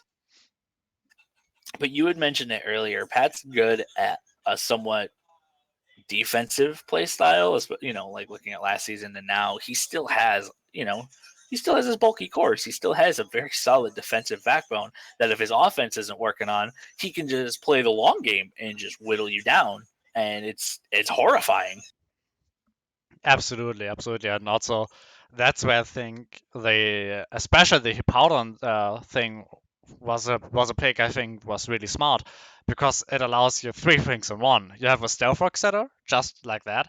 You have weather control because we have one real actual full committed weather team, and that's Rain, being with the Pelipper draft from John.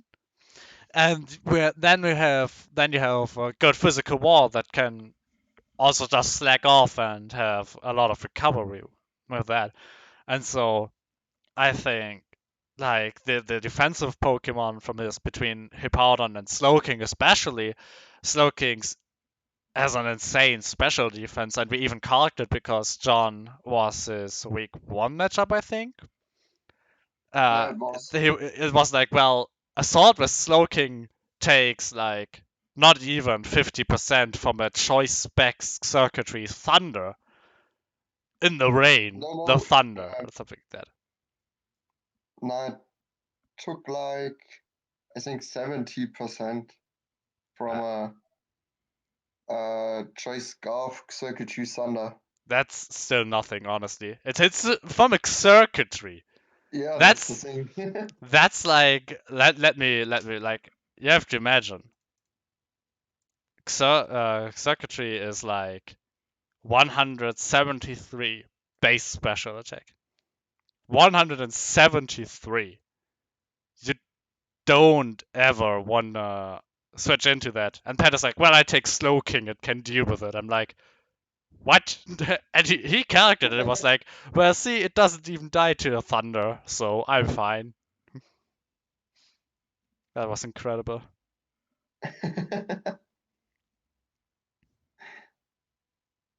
Yeah, as far as this draft goes, this is going to be a horrifying one. A lot of people are going to struggle on this, not only because it's Pat. Pat drafted well.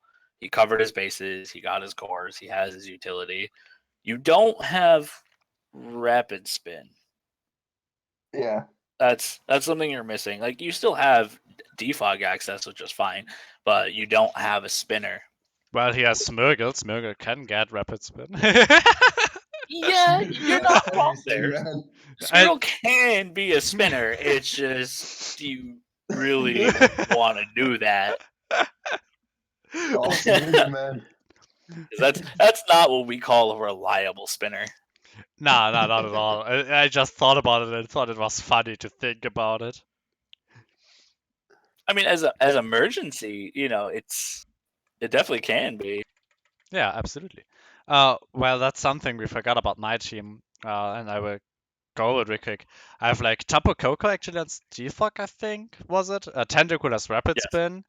You have Ribombee with with Defog. I have Latios with Defog, and I have Silverleaf with Defog. I never You're good struggled. against Hazard. I am set against hazards. Never bring hazards against me. They are just gone.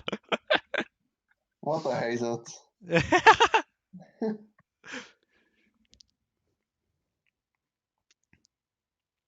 Yeah, so, well, in general, I think Pat's Team Turner is super good. Also, with like, well, since we talked about his picks, like, I know what the thought process was in some of them. So he was like, oh yeah, I would like a ghost, and we saw that Gengar is still up. And so he just picked Gengar after I told him it's up. Or stuff like Mean Shao, where it was like, well, Mean Shao is still up and it's a tier 3, so it's absolutely worth the time and it's a good fighting type since you wanted one. And I think that's really how the draft is held together, is just by these very solid picks, even for the lower tiers, because while Zeraora, Tornadus tier, and Ferrothorn are strong mons on their own right, they need their team to help them out at some points, because Zeraora can't deal with everything on the offensive side, and Ferrothorn doesn't have the ways to recover other than Leech Seed. And so the rest of the team really comes in and steps up for him there. I think my favorite thing about his Aurora is its uncommon weakness and the fact that, unlike most electric types, it can run Hidden Power Ice for the Bolt Beam coverage. But the thing is, like, its special attack stat isn't quite up to snuff as other electric types. So it's, you run it mixed at that point, which in some heavy investment cases, there are times where Hidden Power Ice might not be enough. So you can still have your conventional ground checks to it. And I think that's a nice weakness to have in that sense. As it's still a solid mon, but it's not going to be completely stifling to the draft this season. Definitely, because also the best ground type for draft leagues was just removed. Mm-hmm. That sound was like, well, I was about to pick it, but then it got banned. That's the sound of one disappointed Phil right there. I'm always disappointed. At your own skill, or? At life. No, I'm pretty okay so far. Starting off the season 4-0 with what I drafted and only having to make one trade so far has really, really been a nice thing. Yeah, honestly, I feel there's a theme going on me winning week 1 6-0. Maybe I can keep that trend up because that's the third time in a draft league that happened to me. As long as I don't face you week 1, we're fine. All right. So the next team you both had quite up there was Zoe, and I actually don't have it quite up. I actually think it's one of the weaker teams, and so I really want to hear why you have it so far up.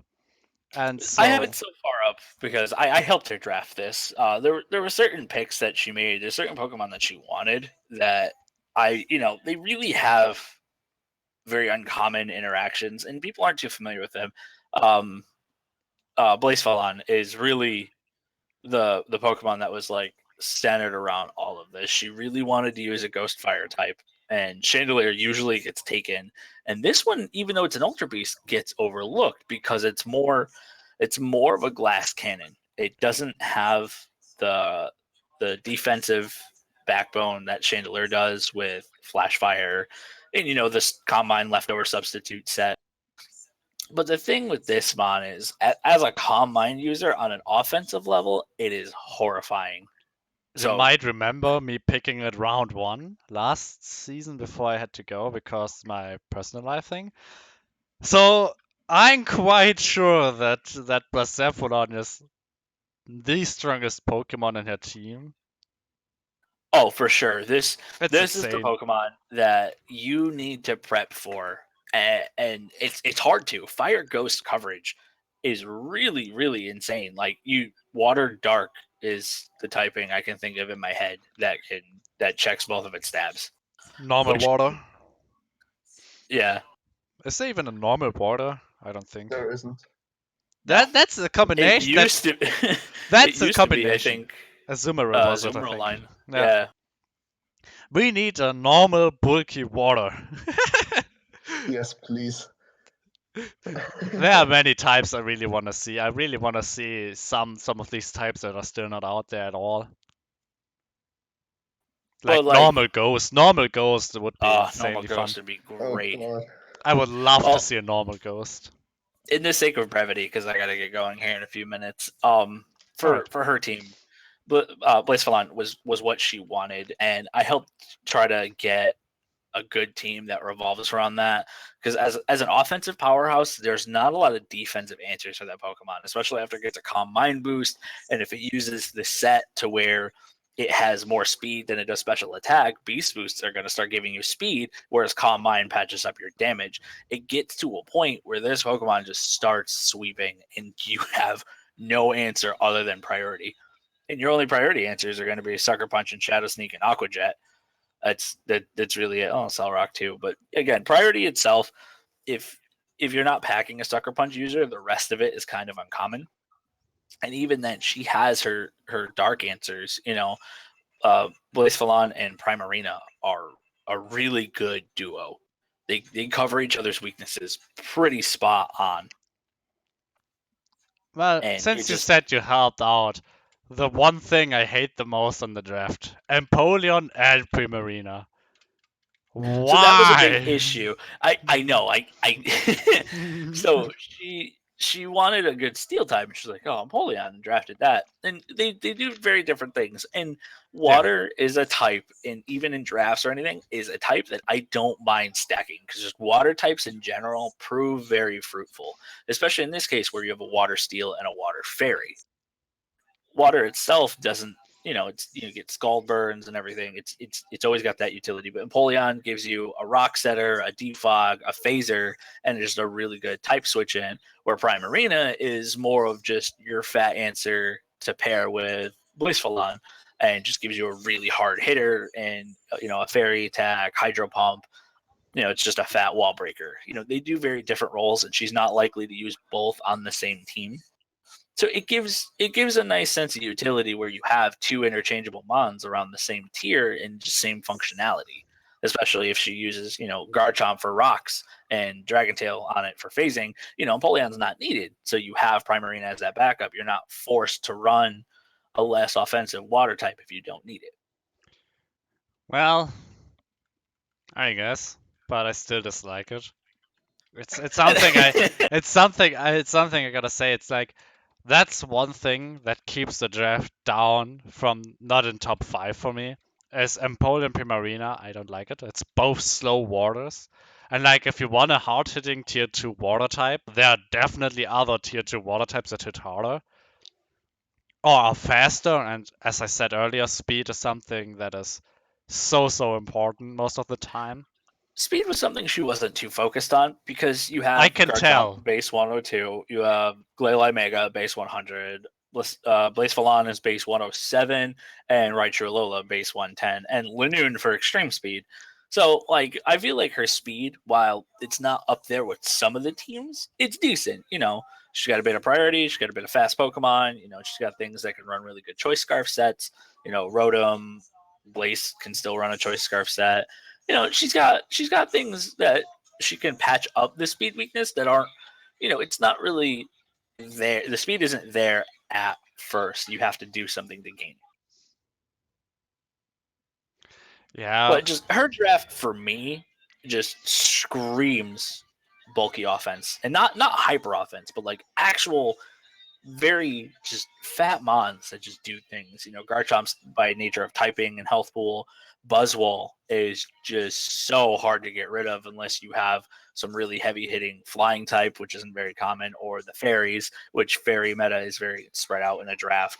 It's got access to Roost, Drain Punch, Leech Life.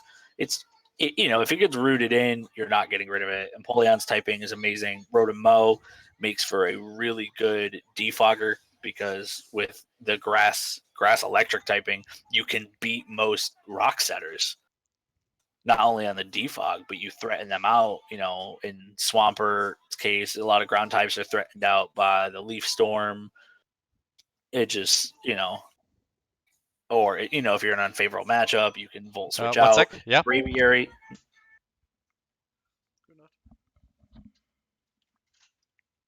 Oh, sorry, my brother joined real quick too because Oh, he no goes to worries. bed now. Braviary is her pretty much like discount Bisharp because with all the hazards she can lay down between spikes, stealth rock, and toxic spikes. She can force someone into a position to defog and give Braviary a big boost. Choice Scarf, Defiant Braviary. There you go. You patch up your speed, you get the free boost, and you just start smashing things with heavy hitting Brave Birds. Honestly, the thing I'm gonna say, which really put the team to top for me, would just be sticky webs. If she would have any really good sticky web user, like even Ribbomby, right, who can be fast and lay sticky webs pretty reliable, that would really lift the team up for me because that now suddenly these quite slow Pokemon become more threatening, and the generally fast Pokemon like Blacephalon are feeling like they become unstoppable. And so like You're that's absolutely right. Webs, I feel is something she could have really used, especially like with her Linoon pick. That was just something she wanted to use more for a fun thing this draft. I feel like if she had aimed to get something with sticky webs, it could have. You're very right on that. It could go a lot farther for her. absolutely, and that's again something that keeps her team down for me because while yeah, a Buzzle, a Garchomp are pretty bulky, uh, like Buzzle other than Leech Life doesn't have the longevity, and same with Garchomp, and same with Empoleon, same with Rotom. So again, this is a team that falls to residual damage, so you're pretty limited on time. And Well, Buzzwole does get roost. well, no one will play Ruse Buzzle most of the time. Is that a Why? challenge? It's such a good set. I've seen it like twice, and twice Bruce Buzzle Buzzwole is so good as a defensive check. You just come in, eat a heavy physical hit, and they're like, oh, fuck, I can't fight this thing. They pull back, and you just roost, and Buzzle's like, okay, cool, I'm back at full health. I can do this again forever. Well, if But I give that is her you only Pokemon if that I give you has. the Buzzle, right, which I'm also like, eh, well, then the best recovery is like Linoon eating a berry. Hey, Rotomoa gets Pain Split, Oh yeah, such good and also reliable. That is reliable recovery. What are you talking So about? good, reliable recovery. I see no problem here. Well, and that's why I think that's where the team really falls apart for me and why I don't like it as much as it could have been. Like either Sticky Web or Wish support, and this team would be top 5 for me. But like that, Wish it support lacks would be that. nice, yeah. But like it is for me now, it's not in the top 5 for me because it just falls to residual damage, and it has some Pokemon that, like Garchomp for example, fast Pokemon in general, true, but since it's like the second fastest or the third fastest Pokemon in a team, that are like Raichu is kind of weak in general. Like she has Take Blacephalon and that back. Garchomp. No, I won't. Blacephalon and Garchomp are like the two strongest Pokemon of hers, right? And they both are like at weird speed tiers. Like the Garchomp getting outsped by the 105, 106, 107 people, and Blacephalon getting outspeed from 1010. So yeah, 110, 1010, yeah, 1010 speed. Let's go. Blacephalon has 107 speed, so things like Terrakion actually outspeed it in Yeah, Infernape. and that's so weird speed tiers that really the sticky web would assist a lot, and that's the two things I really would like to see are like sticky webs and wish support or another long living wall with like any good recovery move. Like Braviary I think gets roost, but let's get real. Braviary will most likely not survive. Braviary's got decent bulk. I took an ice beam or whatever it was, and I was impressed too. It took a But +2 ice beam from Omastar. That's crazy. but again, Omastar is also not really the strongest of offensive Pokemon. Omastar's gonna base 125 special attack, and that was doubled. Well, not as Sorry, impressive. 115. 115. It's You have to think about. I'm coming from hyper offensive standpoint. While when I say something is crazy in stats, it has like 150. Yeah, her speed Well, is in an awkward place. Like it's better than some, but still, it's better than most, but still weaker to some. So she's gonna be forced to run things, like Scarf Chomp or Scarf Rotom, to just patch up that speed weakness. But it's not necessarily a bad thing, as a lot of these Pokemon are okay running Scarf sets. Braviary, Garchomp, and Rotom being the main ones. Blaze can still run one as well.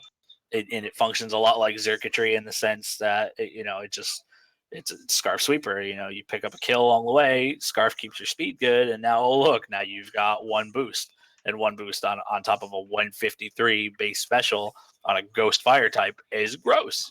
We've seen what Chandelure can do, and Chandelure's a little weaker. Yeah, definitely. I used Blacephalon, and I also said, don't underestimate the mixed set I used from Blacephalon, not in that draft league Oh where yeah, you were, but in another one where I went like nearly undefeated just because of mixed Blacephalon, because it's got it's annoying. 127 base attack. That's really usable. Flare Blitz coming from this thing can actually really hurt. Also, the most annoying thing is when you expect it, like, yeah, it's special, and you put a scarf that is like 105 speed, let's say, right, or 100, and you put a scarf that can beat it, and suddenly it flame charges and is faster than you, and you sit there crying, thinking about all your mistakes. Like, that's the moment you realize Blacephalon can actually be a really annoying. But yeah, no, I think this draft is definitely in top 5 for me. I think she sits at the number 3 spot. It's I helped her build it, so I'm kind of understanding what she was going for.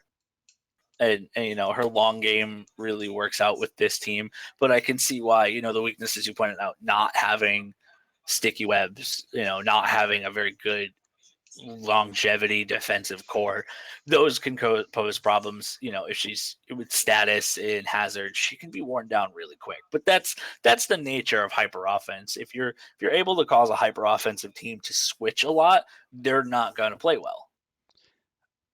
Well, depends, right? Like, I think my team is more lean towards hyper offensive, and I still have the possibility to go longevity with like between like Shaman has a way to heal up, Arcanine has a way to heal up, and I specifically picked Silverly normal for the Z thing, but potting shot to heal up whatever comes into full once needed, and I still have Latios who can take a lot of hits with Roost.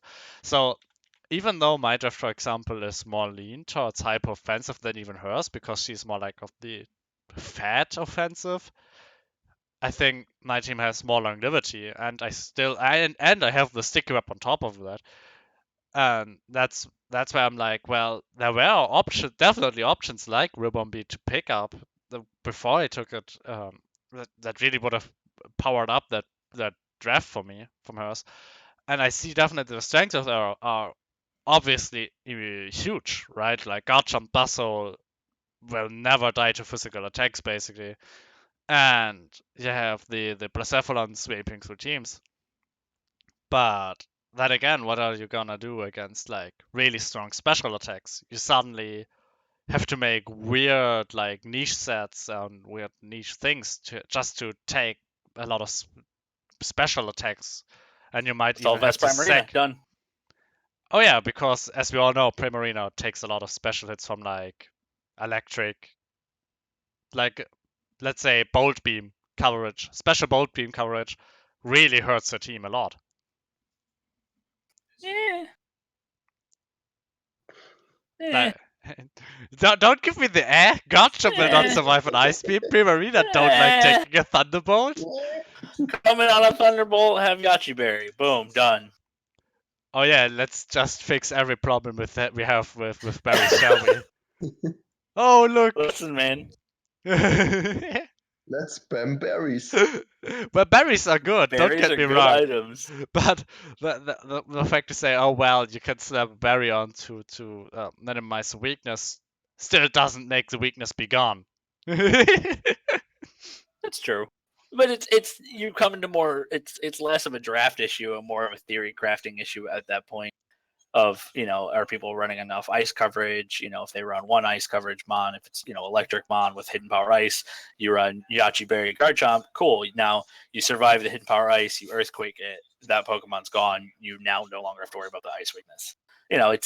It's a theory crafting thing at that point because it could go either way. I give you the air now. But unfortunately, I'm gonna call it here on that. I do see her as being a top 3 competitor. She can use the team right, but your weaknesses that you pointed out are major flaws for her team, and if she's not prepared to handle that, if either she doesn't swap out things or just doesn't have, doesn't bring the right matchups, sticky webs, being hazards are going to be a big issue for her to be worn down because she Yeah. doesn't have rapid spin and certain things like even though Mo Rotom avoids spikes, it still doesn't like taking repeated hits of stealth rocks without reliable recovery. Yeah, also it would have to defog them or Empoleon, and both of them don't have a way to recover themselves up, so they can't do that like infinite amount of times. And at one point they will fall to that. Absolutely. These are the weaknesses. These are the things people need to be aware for, not only when using this team, but when facing it too. You have to know that, these can these are issues. You have to be ready. Well, But that's it for me. You guys can feel free to rip apart my team if you want. I'll I guess catch we the would. end of the video. I guess we would go on Phil's team now and then stop. Just to talk about Phil's team in the same video we talked about Pat and 9 when we are all 3 around. And thanks, Swift, to join. It was a pleasure to talk about teams with you. It's always fun. Absolutely. If you go to do, we go to do this again, you guys got a couple more ideas or anything, let me know. I'm down to give my input. Oh, we will absolutely tomorrow. Pat and I will do the replay analysis thing with like a few I would matches. like to be around for that if I can. Well, we will see. All right, see ya. You guys have a good one. Ja.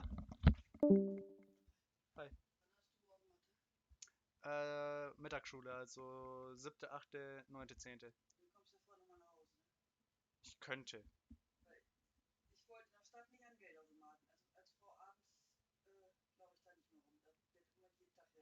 Ja, aber ich habe nicht nur gebeten, weil die betet darum, dass wir morgen das Geld mitbringen und das ist. Ja. Ja, okay. Alles kein Problem. Dann komme ich morgen hier Mittagsschule vorbei und dann.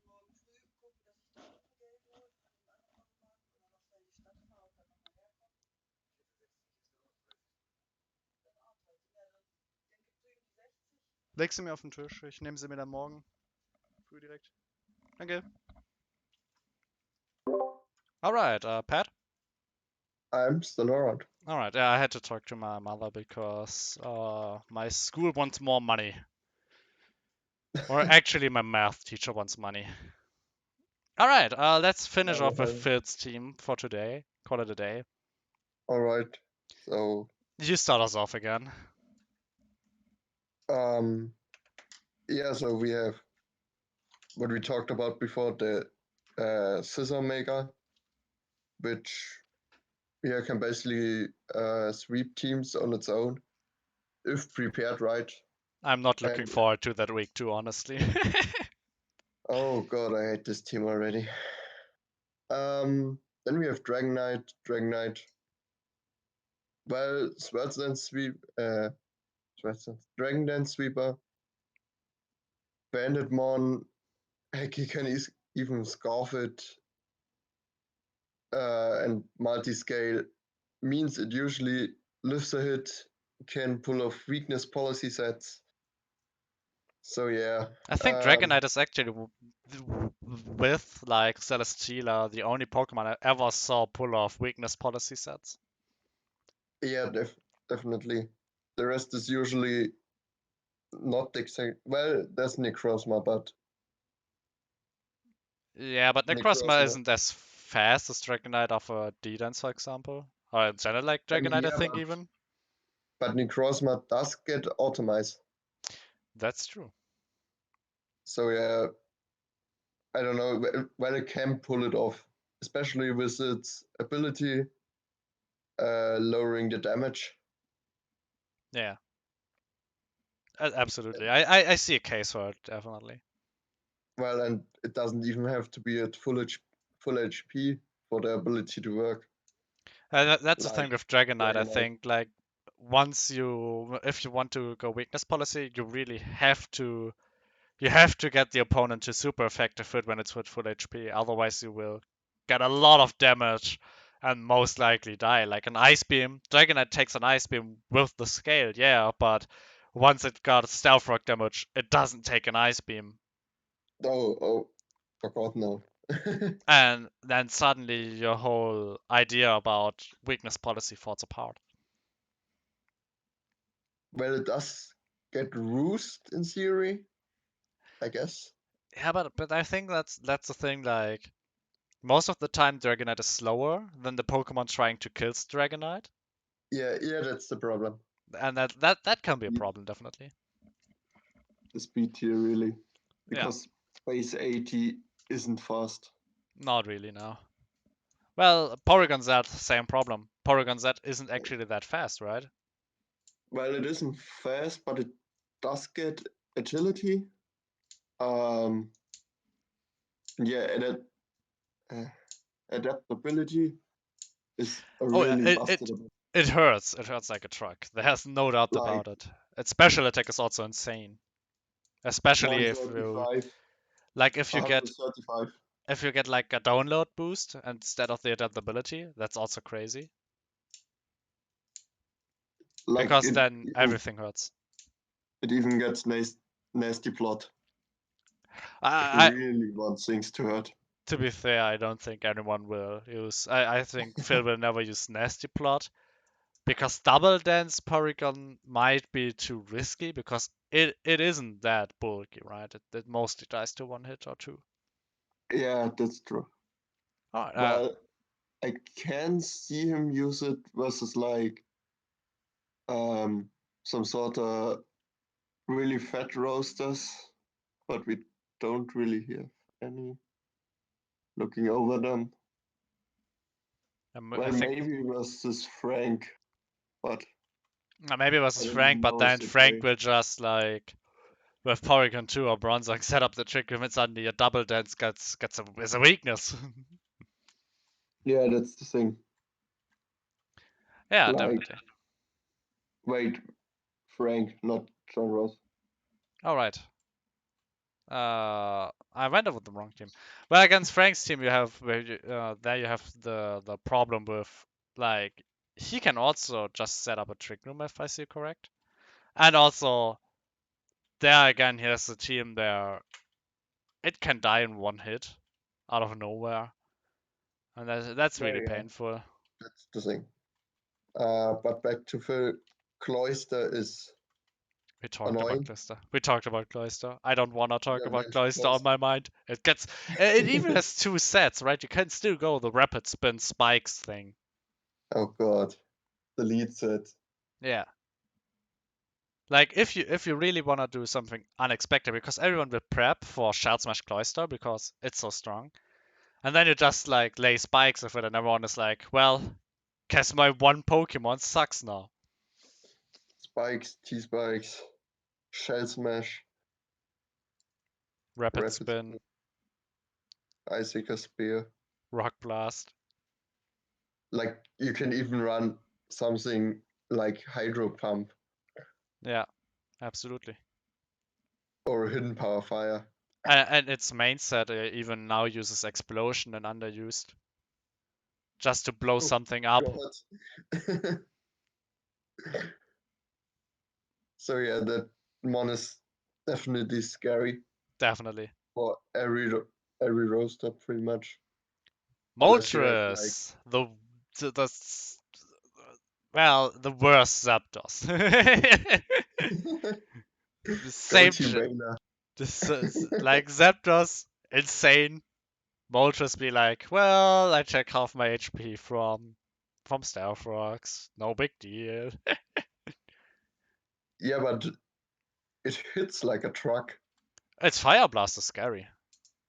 Like even Sea Hurricane. Like the coverage, fire flying coverage is insane. Yeah, that's true. That's a very common coverage. Even that's why Zapdos, for example, runs Heatwave. Yeah, that's the thing.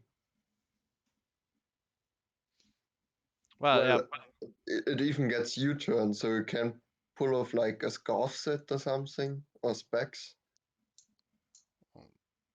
Well, like choice I Moltres. think what in general with his team is he really doesn't like Stealth Rocks at all, Oh no, he and doesn't. Moltres just amplifies that to a next level Yeah, that's the problem, pretty much. because Moltres you don't want to use Defog with Dragonite.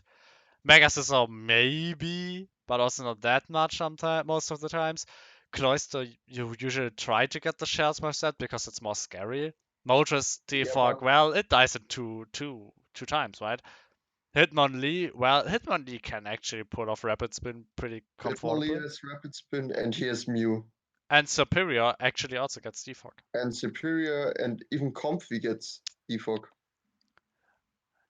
Yeah, goddamn comfy. Well, Mew is also quite annoying. That's true. I actually, what I was told is people are happy that he got Mew, so you don't have Mew. But Well, I Mew don't know is good. why. Mew is a strong Pokemon. Mew is Mew does everything. Well, it does everything, but at the same time, it's like It does this. nothing good. It's not an expert in anything. It's not like these 150 base stats that I talked earlier, where you really get in the insane territory. But you get in the 100 is a decent base stat for most stats, and so it's annoying to kill while it still deals decent damage, and it can pull off a lot. Yeah, that's pretty much what Mew does. True. That's Uh, their well, he also has high value. Superior. He's the only person I know that ever likes to play Superior. Superior is Scary Mon. Um,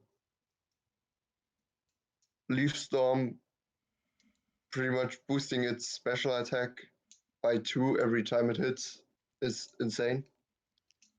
Well, that's the thing. Its special attack on base isn't even that good, right? Like it's Now the base isn't really good. It's like Superior. It's 75 base I was special about to attack. say 75 isn't that good.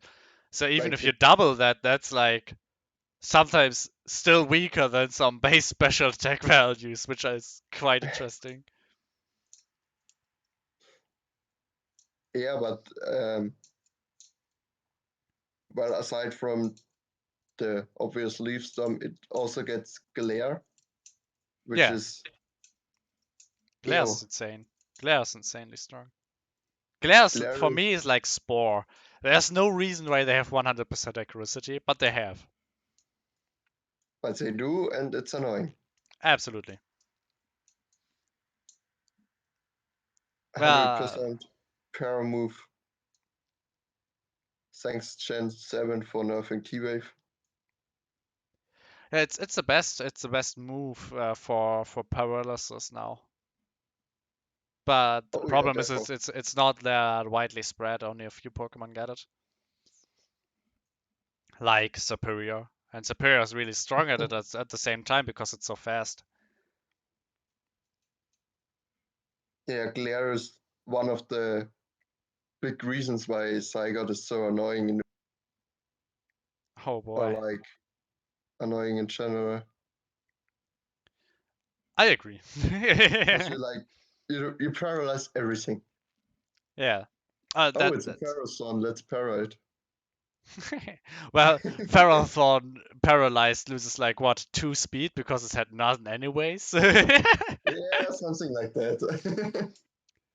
I think it's like 7 speed. Oh yeah, crazy shit, man.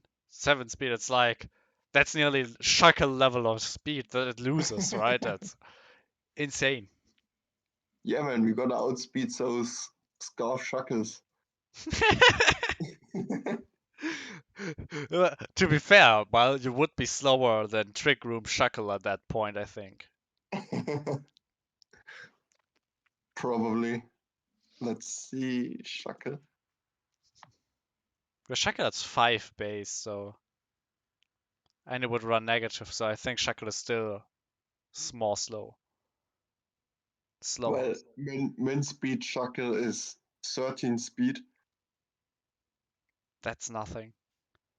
That's 0. It's literally going backwards. Oh boy. Oh well, so we have Camerupt. The Pokemon I described last time as, oh, I need a tier 5. Oh, I want a Stealth Rock, so let's pick Camerupt. That's how I describe Camerupt when I see it on this roster. It's like, He probably realized he doesn't have a ground type. I was like, oh, look, a camel. yeah, pretty much. I think that's pretty much true right there. Then Comfy, you said it gets Defog. It also gets aromatherapy, and it has the priority self heal and the toxic, and can spread status with Thunder Wave, so it's annoying. It's a really annoying mon.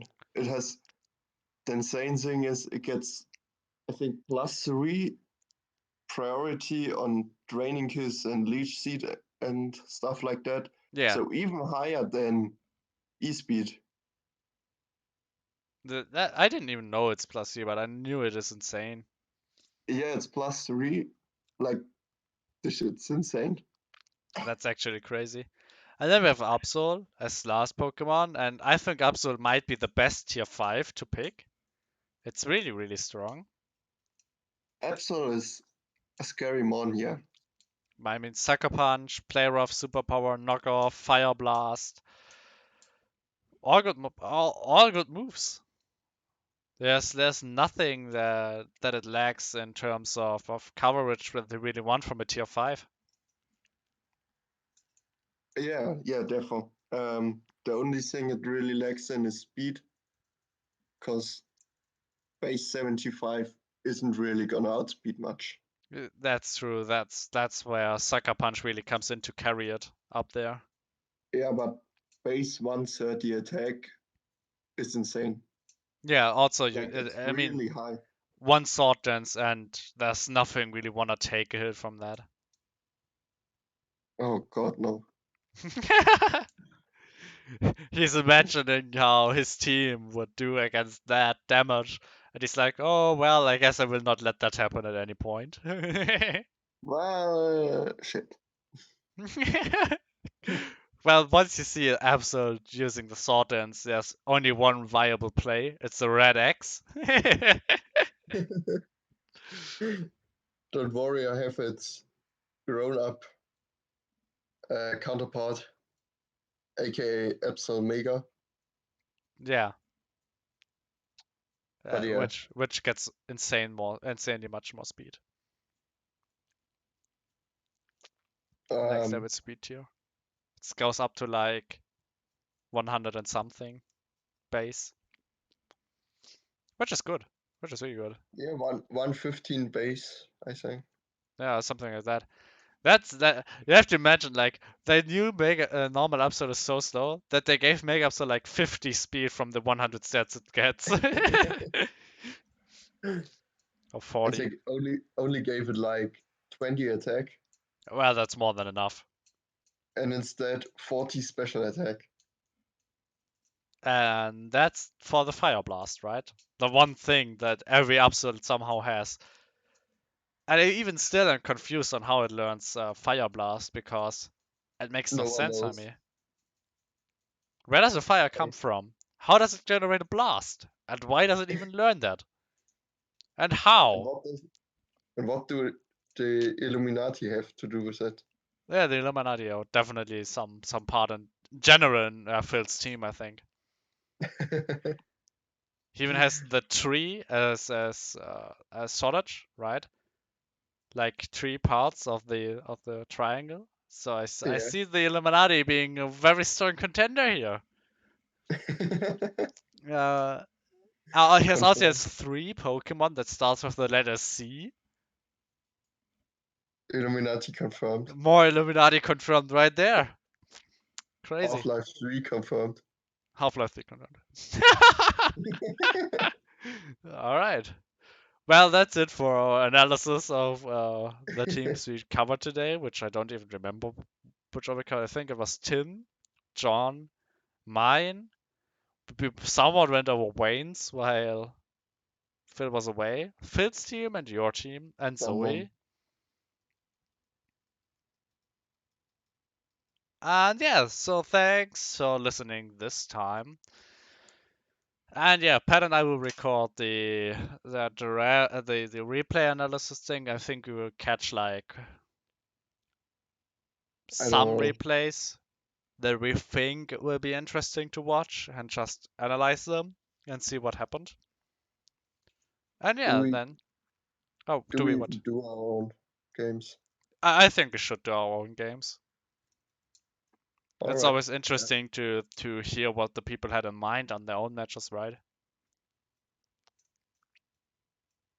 Do you have to say right now, Pat? I have to give him orders again. It's like if you would have to draft a fighting type, order him around. All right, talk to y'all guys the next time, and have fun watching this incredibly long video again. See ya. Oh god. See ya.